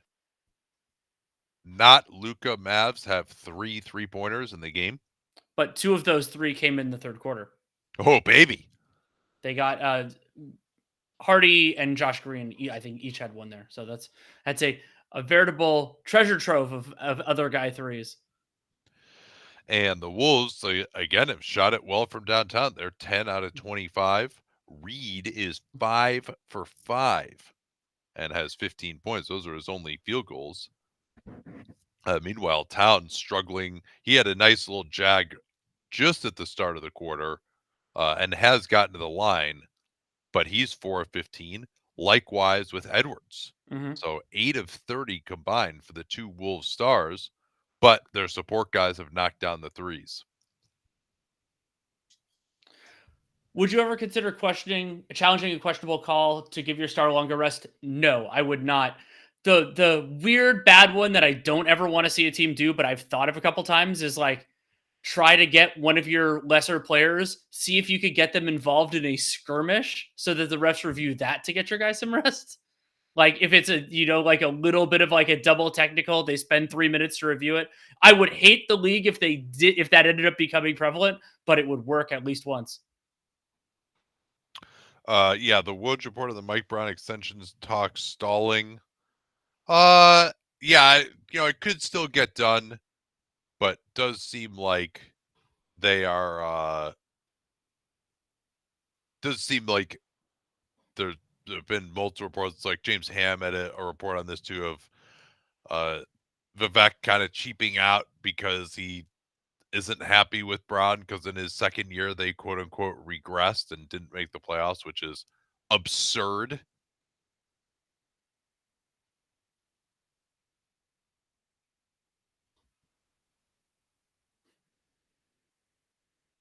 Would you like Mike Brown in Cleveland? Not particularly. I mean, it'd be hilarious, but like, or LA is another place he could go again. I actually think Mike Brown has improved immensely as a tactician, and particularly an offensive tactician, since his Golden State days. But I think that he did a nice job building a defense within Sabonis's limitations. You don't really need to build a defense for the Cleveland Cavaliers. So 7-point game here. Mavs have it to start. Backdoor gets a little deflected. Luka has it in the corner. Gets it to Green. Good closeout from Anderson. Green, oh, what a crossover. He put Anderson on his butt, but they saved Anderson from highlight infamy with the stop at the rim. See, that's why I offered Josh Green that extension. He's going to drive, and he missed it. Sorry, what were you saying? No, that's why I offered Josh Green that extension when we did the mock extension pod. Now Kyrie guarded by Conley. Shoots over him. Yes. And it's down to 4 again. First 3-pointer by Kyrie. Kid going for it here with both his stars in the game. Edwards hasn't sat yet, I believe, in this half. Kick out Towns. He's open from right at the break. Missed that one. Kyrie with Washington posting up, throws it to him. Conley, as the pass is in the air, gets back behind him. Towns comes over. Good contest, but Washington able to finish anyway. Edwards did play the entire third quarter. Yeah, I thought they defended that pretty well, but Washington was able to finish. Reed waves everyone away. He wants to set the screen. And no, it's taken away from behind by Green. Lively on the floor to get it. He's got Luka. Ahead to Kyrie. Picked up by Reed. They'll clear out here. Surely he's just going to fire. Oh, yeah. Dallas leads it. 8-0.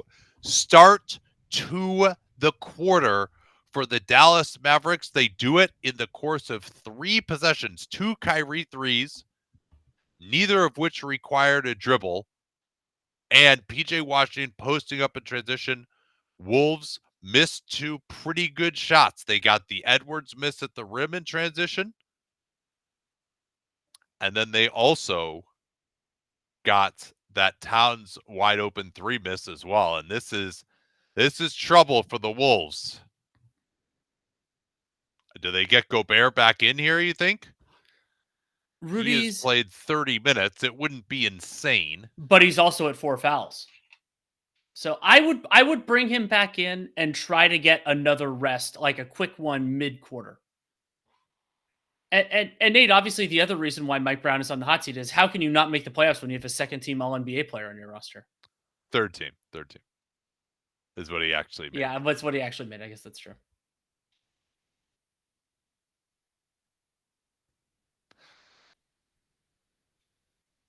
Yeah, by the way, for those of y'all who are overseas and watching on YouTube, if you have League Pass, you should be able to just sign in on playback and watch the whole game in one window.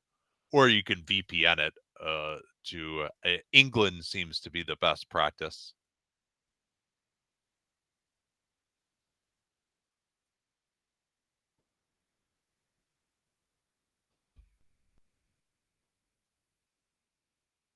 Did the score ever get fixed on the YouTube, by the way? It did. Oh, that's good. Okay. I let him know about that.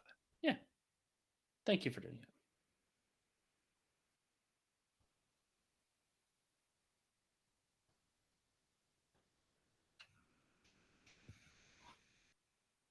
Yeah, I guess the sync up is much better on YouTube than it used to be also, right? Because there's the playback goes through to there. Now, it looks like the score is still screwed up. It says it's 31-26 right now. No, you need to go to live. It's correct. Oh, I thought I am live. Maybe I'm not. Okay, I'll refresh. I clicked the live button like once or twice, and it's right. Yeah, and as Mark says, if playback's ahead, you can use YouTube to sync. If we're ahead of you, if we're ahead of you, YouTube can work out well. But as you said, with playback, it can all be in the same window, so you don't have to. Yeah, Lively still, like, Tyson Chandler, who still works with the Mavs organization at times, has been bandied about. I think that's a pretty good one. Although Lively, I would say, I think he has more offensive game. Yeah, he's got more ball skills, which is hilarious because Tyson Chandler was like supposed to be this like incredibly skilled shooting big, and as it turned out, he had like tiny hands and absolutely no skills at all. Like the idea, like he was going to play with Eddie Curry, and people were thinking he would be like a KG type from a skill perspective, and that never happened. Not that he had a bad career at all, but he also probably shouldn't have been traded for Elton Brand. Someday you and I'll be together in the same place and watch an Eddie Curry, Tyson Chandler, Marcus Fizer game, and I'll be like, "Oh, that's what that was like." I watched enough of those living in Chicago in 2003. Thanks.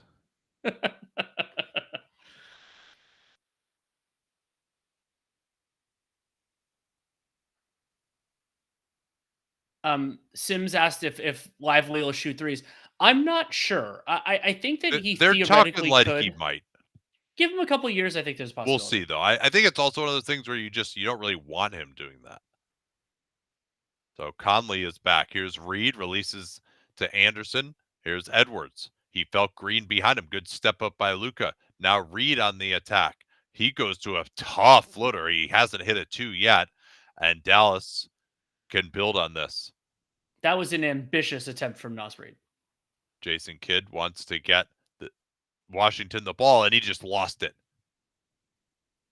Here's Conley on the drive. Reed in the corner. Can he make it 6 for 6? He cannot. And that was bad defense by PJ Washington. Didn't get burned on it, though.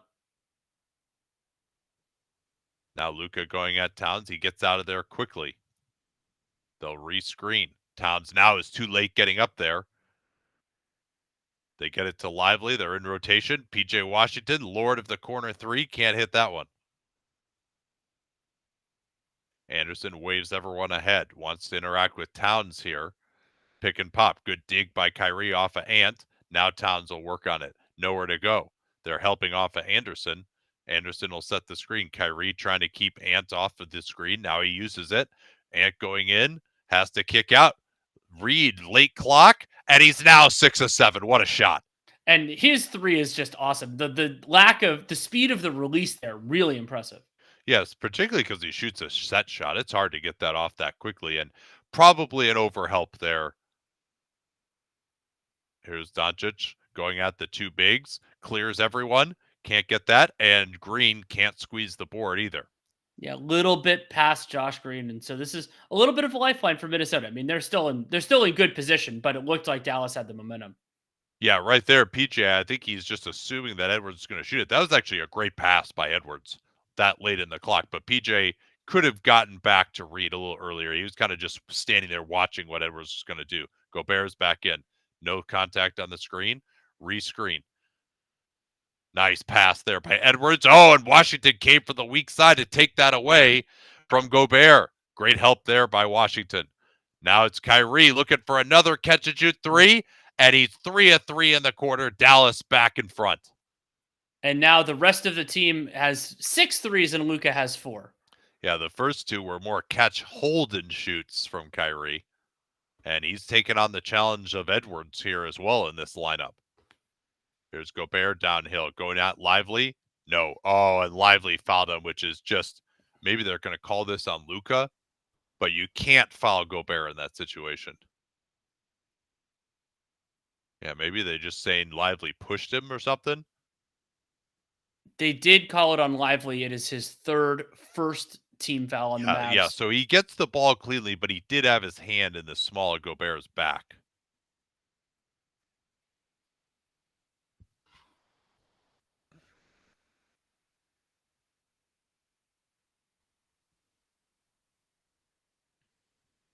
Big free throws coming here for the big Frenchman, and that one's pure.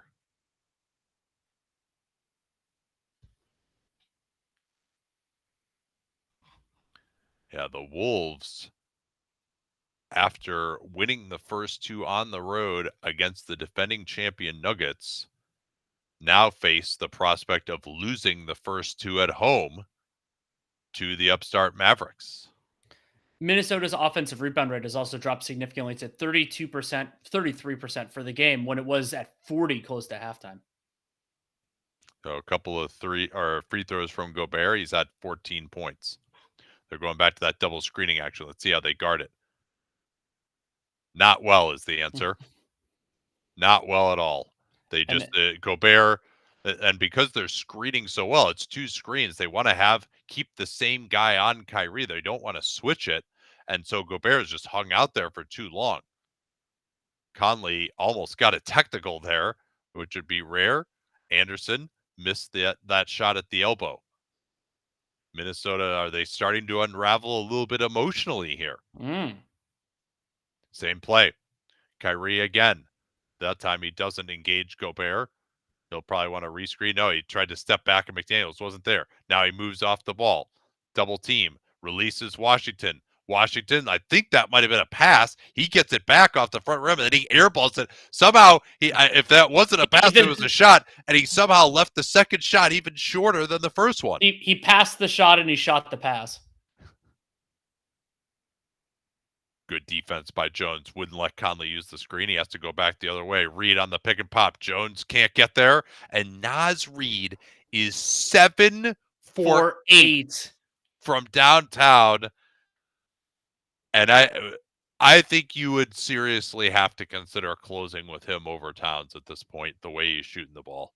I would, that my general bent on that is whoever the better player is the guy you stick with. That coaches kind of stick with the quote unquote hot hand too often, but this isn't just a hot hand, and Towns has been relatively ineffective over the first 2 games as well.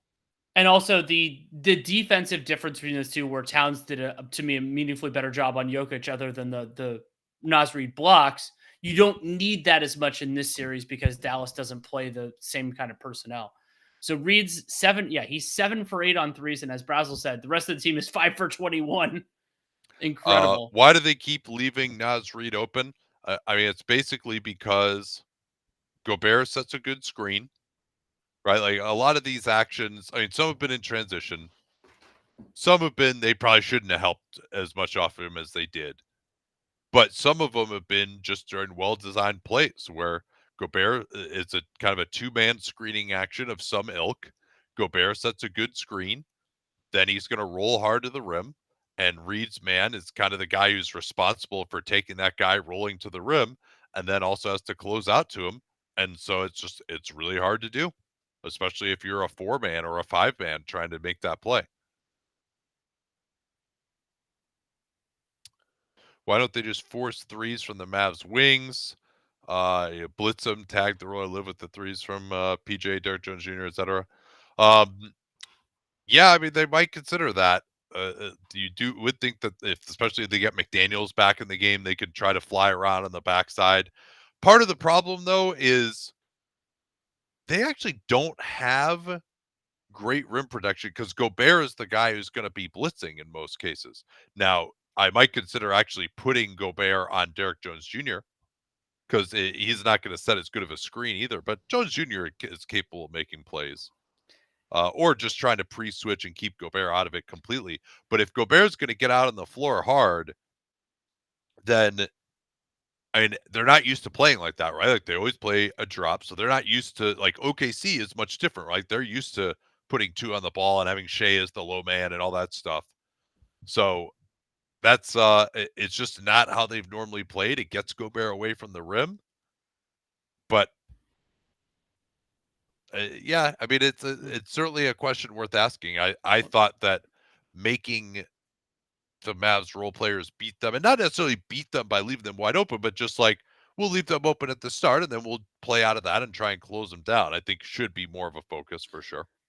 And on the Wolves front, their 3-point shooting is masking a little bit that they're shooting below 50% in each of the 3 2-point zones. They're 9 of 21 in the restricted area, 8 of 22 in the upper paint, and 1 of 5 from mid-range. Overall, Queen the Glass says this, they're 8% in effective field goal percentage. Oh, they're up to 12th now in effective field goal percentage, despite shooting 12 of 29 on threes. They're just not making their twos.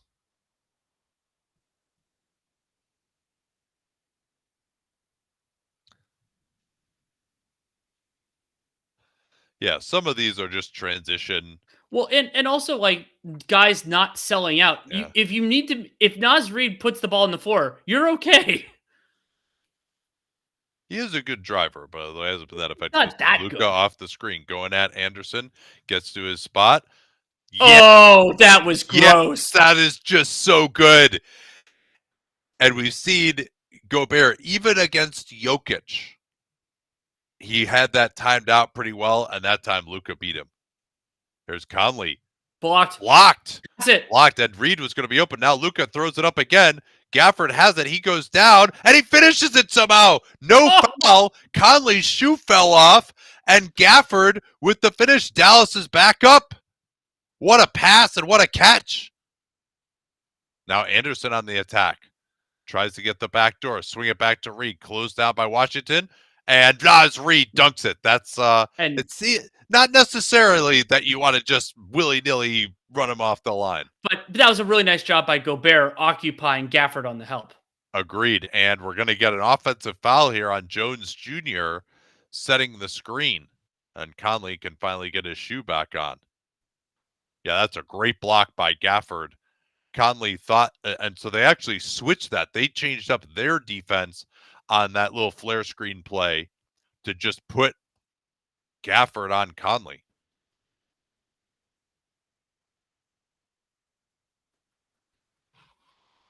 So a challenge is happening here, and I wouldn't consider this a particularly good one. This is another one of those ones that's just really hard to win.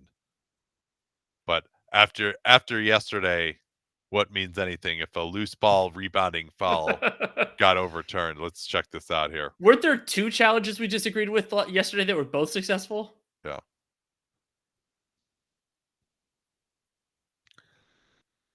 All right, roll it forward, guys. There we go. Oh, interesting. So what the Mavs are saying here is that Conley is holding Jones Jr. first, and then also it doesn't even necessarily look like there's a ton of contact, unless who did they call this on? They called it on Jones, right? Yes, they called this on Derek Jones Jr. Yeah, so I think they're saying that Jones Jr. like tripped. That he was man. tripped and then Yeah. tripped. Yeah, does he get him? Yeah, he gets him with the right foot. So yeah, that's actually, I think this has a decent chance because Conley is certainly holding Jones Jr. as he tries to get into position. And there wasn't even really a trip. He kind of gets him maybe with like that chicken wing. Yeah, he ends up just like kind of flopping around.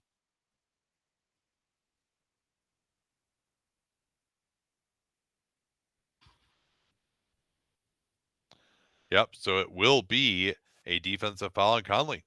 Kid's been pretty solid with these challenges in the playoffs, if memory serves.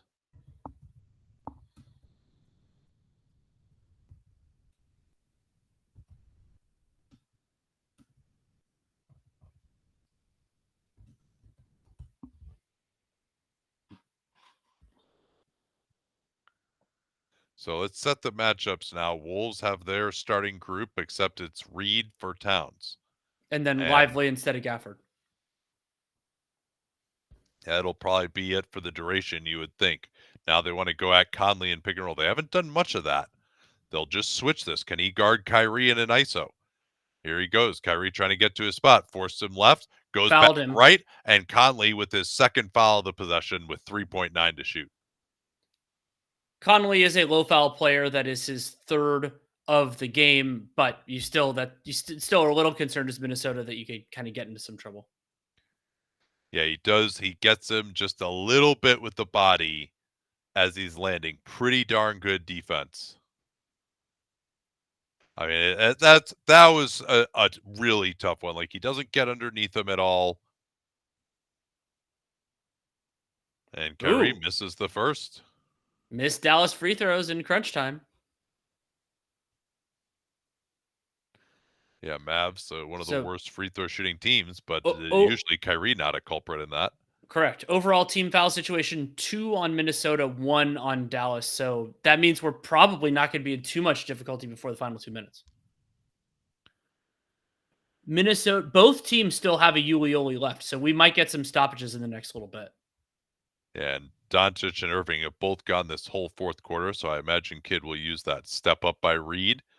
He's going to try Washington. Thought about the step back. Instead, McDaniels in the corner. Gobert, good catch, and he just buggy whipped it down. That was one of the better dunks I've seen from Gobert. And one of the better catches, too. That was well behind him. He reached out with his left hand. Now Kyrie trying to put Edwards in the mix. Kyrie beat him up pretty badly in the first half of game 1. Edwards cuts him off. No advantage. Kyrie trying to get to a spot, trying to get to the right. Lost it on the ground. Jones Jr. able to get it, and he lost it. Wolves ball. Great defense there, but I don't love, this is a different Anthony Edwards. I don't love Kyrie just dribbling the air out of the ball in isolation. Like, he's largely edited that out of his game, and it just wasn't there. I think they need to go back to Doncic. He's been getting a good shot on every possession. Like, Kyrie is quote-unquote hot, but all of these have been catch and shoots. Oh, Gobert was open that time. They throw it to Ant. He'll drive. He goes through the arm of Washington. Maybe could have been an and one there. Doncic wants a screen to get McDaniels off of him. Now they're going to set another screen at half court. What's Gobert going to do? He backs off. Doncic in the lane, kicks out. Corner. Three-pointer. No, it's going to be Reed against Kyrie. This is a matchup he can cook. He gets into the lane, lost it, throws it up for Lively. How did he get that back? He never controlled that ball after like the free throw line and somehow got an assist. Oh, this is going back and forth now. Back to a 1-point game. Conley off the Gobert screen. Same play again. Conley, righty floater is good. They had to guard it that way because they got to drop off. Can't pick up Conley because they're worried about Reed popping out. Now 2 screens. Same play they killed him with in the first. Doncic into McDaniels and a foul, and the crowd is aghast. Third team foul on the Mavs, but fortunately, or on the Wolves. Fortunately for the Wolves, it's only the second on Jaden McDaniels. That's ridiculous. That was an incredible reaction there. And I think we'll probably see Finch go to the Ueoli here in between these free throws. It's a good call.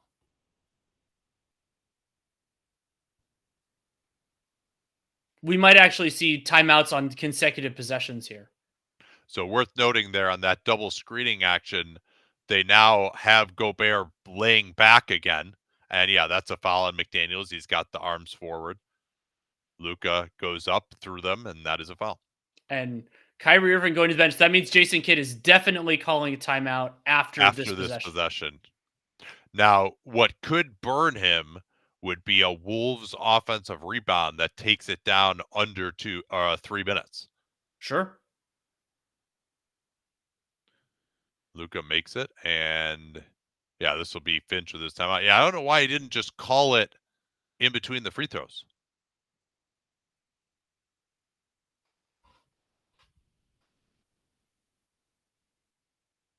So I think Dallas offense is looking pretty effective again, I would say. So a couple of questions. Are they going to try to, if Luka's involved in the pick and roll, are they going to drop or are they going to trap? I think they're probably going to drop. That's what it's been the last couple of times when it's been Gobert. Obviously, they'll put 2 on the ball if it's anyone else. And then Towns or Reed for Minnesota. And then for Dallas, there's still, I think the Wolves are going to just keep running that same action of Conley, Gobert, pick and roll, Reed lifting, and see if they can stop it. They haven't yet. But pretty remarkable that it's been Conley easily the most effective at the controls of this Wolves offense. Edwards, again, another stinker from him, quite frankly. Hasn't gotten to the foul line at all in the second half. He's 5 of 17. Has he made a shot in the second half? He's missed a couple of layups. It's really been a He's made 2. Yeah. He's 2 of 6 in the second half. By the way, how many alley-oop dunks do the Mavericks have in this game? They probably got to have like 7? 5 or 6. Yeah. We got asked Buddy asked if we would play Nas and Towns and try to outscore the Mavericks. No, I would not. You would get torched. No, their defense just without Gobert has just been atrocious. And then you got to put Anderson in too, and that's kind of the worst of both worlds. So they're going to go to that same action here. Conley off the screen. Reed lifts. They'll go to the switch. Lively on Conley. Conley getting into the lane. Righty floater off the heel. And there is that Kidd timeout. He'll get his guys back into the game. And that could have been an opportunity for Chris Finch to counter program a little bit. They could have had, he's cold-ish, but they could have had Towns on the floor. If Kidd's calling a timeout, you can have all offensive guys on the floor.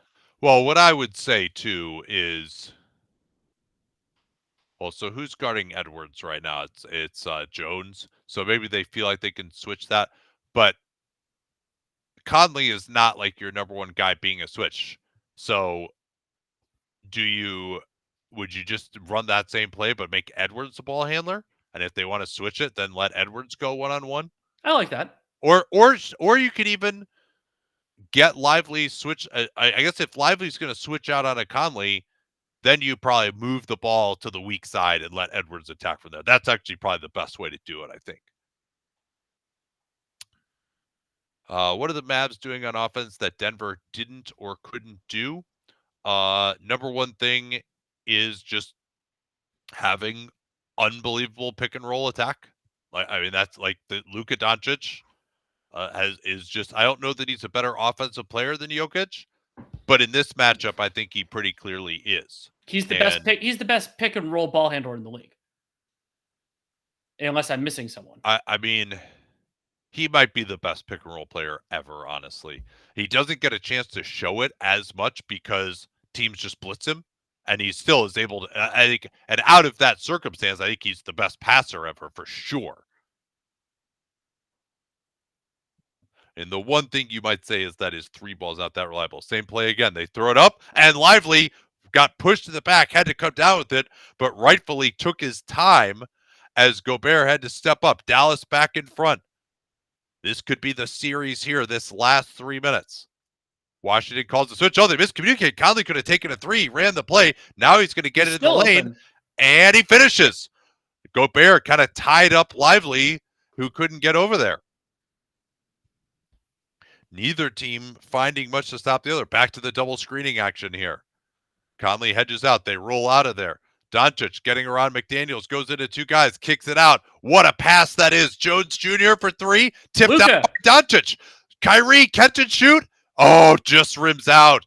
That would have been massive. Now the Wolves can push it back to a 3-point or 4-point lead. They get it into Edwards' hands. He's guarded by Washington. Is he just going to try to take him? Gobert wants to set a screen. He goes right at him. Into the lane, and he's fouled. Jones Jr. came over, and that was really nice recognition by Anthony Edwards because Lively is probably sticking a little too close to Gobert, as that's a clear foul by Jones Jr. But Lively's probably sticking a little close to Gobert. Again, when I talk about him not being an elite pick-and-roll technician, Gobert, he's thinking that Gobert's going to set the screen. They're going to send him over, and he's got to maybe switch onto him. And so Ant just goes away from that. It seemed like Washington, probably if you're more connected there, you send him into the screen. But Washington is not the guy who's been guarding Ant this whole time. He's been guarding bigs a little bit more. So he's kind of not as locked in on that whole thing. So the fact they get transition is what enables that result. Edwards gets that one. 3-point lead. Looks like Kyrie's going to attack here. Luka's just hanging on the corner. He's got his hands on his knees, not even trying anything. Kyrie off the pick. Gets past Gobert, pushed in the back, and he'll get to the foul line. Also, that is Rudy Gobert's 5th foul. Potentially big for regulation, but huge if this game goes to overtime. Yeah, Kyrie, that strong right-handed drive. He's gotten past Gobert a couple of times. Gobert forced to miss the first time. That time, the foul. Yeah, clearly got him with the left arm. Yep, right on the upper arm.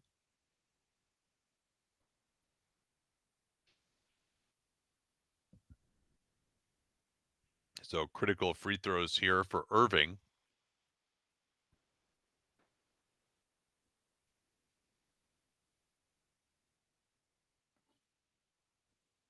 And he missed the first one. Oof. So that's already his second miss in the last, like the final stretch of the fourth quarter. Crowd getting into it now. There's probably some promotion if they miss both of them. As well as these being an important missed free throw potentially. Modestly. And he did miss them both. Wow. Irving, I can't remember him ever missing clutch free throws like that. So Wolves can push it to 2 possessions now. Jones Jr. on Ant. He's going to try to back in. They're gapping off a read. Ant gets to his spot. Floats the pass, but he was fouled. And that'll be free throws for Edwards. Jones Jr. can't believe it. They do have a challenge if they want to use it.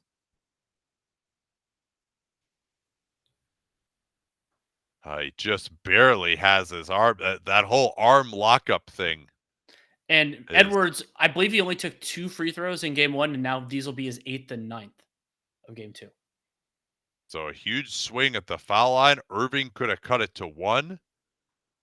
And now a little offense-defense from Finch.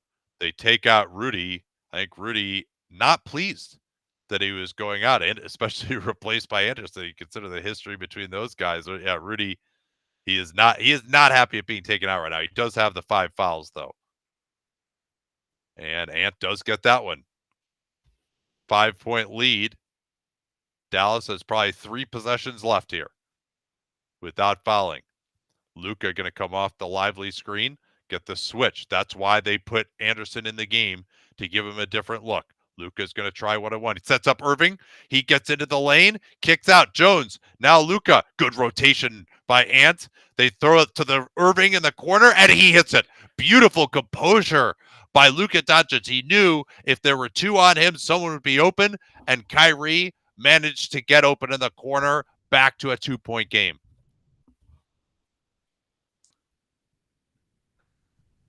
Ant with Lively switching on to an inside-out dribble, double team, tried to find McDaniels cutting. Finch should take a timeout here. Yeah, now he should definitely take it. Now, five to shoot. Yeah, I think this ball might be off Minnesota. Does that? I think this might end up being Dallas ball. Yeah, who called this? It's a challenge by Jason Kidd. Okay. Yeah, it sure looked like it was pretty close to being off McDaniels. This is going to be one of those Zapruder ones.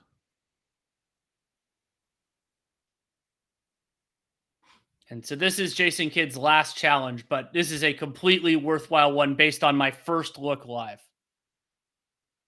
We need the reverse angle to know.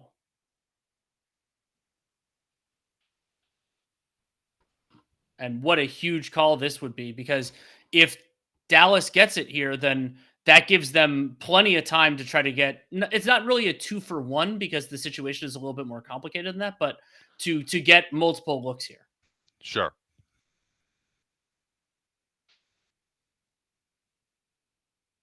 Yeah, this does give you a chance to, as Dallas, even if you don't win the challenge, to talk about what you want to do offensively on the other end. So you coming back with Gobert here? Yes, for me.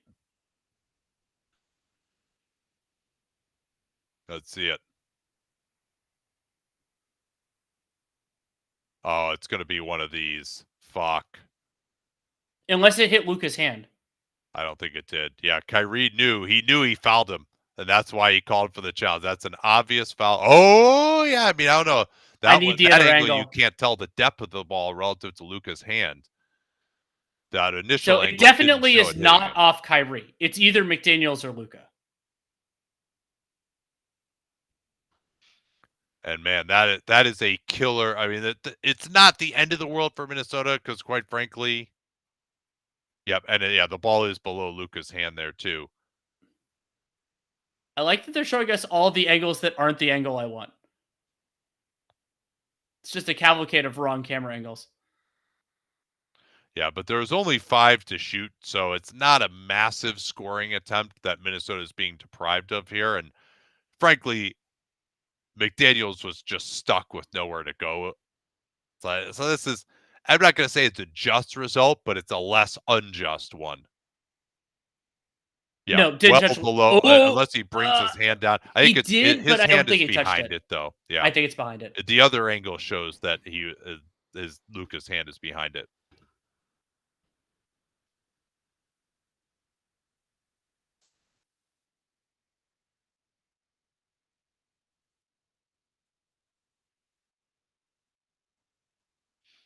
Yeah, and credit Kyrie for being like, "Oh yeah, I fouled the shit out of him. Let's challenge." Well, and Kyrie knew he never touched the ball. Yeah. So let's see what Dallas is going to run here. Down 2, they just got a 3 on the last possession. I mean, I think it would be insane to take Gobert out here. Like, is Gobert even any worse of a switch defender than Anderson? No, not much. Well, and like, why wouldn't you put Anderson in and take out Reed then? Especially since Minnesota has. Like, are you telling me Reed is like a better defender than Gobert? That's insane. If that's what you're doing. Yeah. Oh no, Gobert is in. Okay, so they got Gobert and Anderson in. They've taken out Conley for defense, and Gobert is switching on to Luka. They want to force him to drive. Reed comes over to help. Late switch. Luka off the heel. Lively couldn't keep it alive. Anderson has it. 7-second differential. Dallas does have a timeout if they can get a stop here. And no Conley on the floor. It looks like they're going to play through it. Yeah, they should actually. I think they just didn't want to have to inbound it because they want to stick with their defense here too if they try to push it up. Here's Ant trying to step through. Throws it away. Not even close. Dallas with 12.8, and Would Dallas, if you're Dallas, would you consider going with like a 5-out group here? I mean, I they don't think really have their anyone cen- their who's an ice centers are their cold. centers are such good finishers. Yeah, I think Reed probably should have lifted there, and that's what he was trying to do because he was standing too close to Anderson. The spacing of Anderson was a problem. But if they had anyone who, like, if Tim Hardaway Jr. weren't like ice cold right now, I would say put him in for Lively, and then just let Luka go 1-on-1 and see if he can get all the way to the rim. And that especially because Minnesota doesn't want to give up a 3 here and potentially lose the game. So I think you could just, like, Luka could just go right to the rim and score. And reminder, no spoilers in the chat. Though you all have been excellent on that this year. Really appreciate it. Yeah, maybe we don't even have to remind him anymore. No, still do.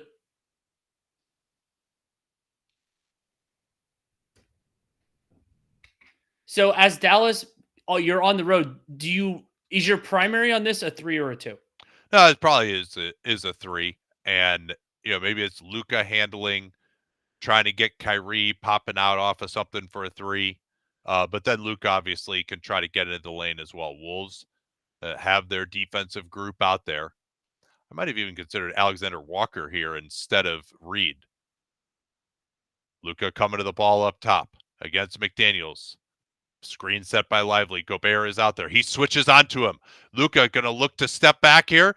Gobert forces him inside. Then he steps back and he hits a huge 3 going to his right. Gobert defended him perfectly according to the scouting report. He wouldn't let him step back to his left. And Luka still baited him. Gobert was trying to take away the 3. Luka goes inside to his right and stepped back right. That's the shot he's been working on the last few years.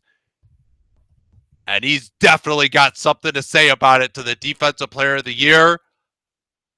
Minnesota in deep trouble with 3 seconds left, down 1.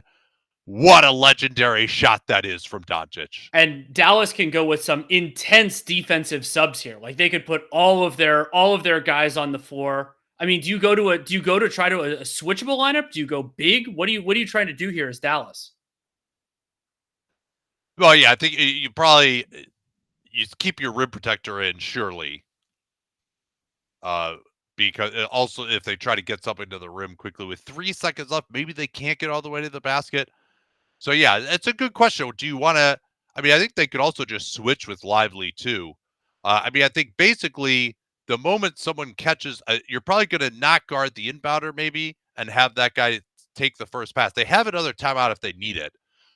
Yeah, that's a question in these situations. Do you switch, risk a miscommunication, but also try to stay solid with only 3 seconds left, knowing they maybe have 1 dribble, 2 max? So they are going to leave Luka in, it looks like. Kidd showing the faith in him. Here we go. Gobert is in to set a screen. You could certainly consider doubling off of him. They try to get Ant coming to the ball here. The switch shot to by Washington. Ant finds Reed for 3. Oh, and it just misses off the back rim. Luka Doncic and the Mavericks take a 2-0 lead on a legendary shot by number 77 over the Defensive Player of the Year. And Minnesota in the same situation they put Denver last round is on the ropes in this series. And unbelievable. That was a bad overhelp by Derrick Jones Jr. He conceded a better look than he needed to there, and there was enough time to make the pass. Yeah, he ended up getting a pretty good contest. Well, here's what I don't understand too, Danny. Why wouldn't they put Karl-Anthony Towns in the game there? I mean, not that they were going to run the play for him, but he's a better shooter than McDaniels. That seemed a little odd. And but part of the strategy there that's not bad is you like giving up a 3 is not the end of the world because you're only down 1 or you're only up 1. But I mean that was pretty good by Edwards, I would say. Like to catch it, dribble, know you had enough time to get it to Reed for him to get the shot off. I mean, that's about as good as you can execute offensively, but make or miss league, man. Dallas comes back. They hit 2 threes in the last minute of the game, and Minnesota fails to score. Wow. Whew. All right, we'll talk to y'all on this on Sunday night, but of course, before then, on Dunked On.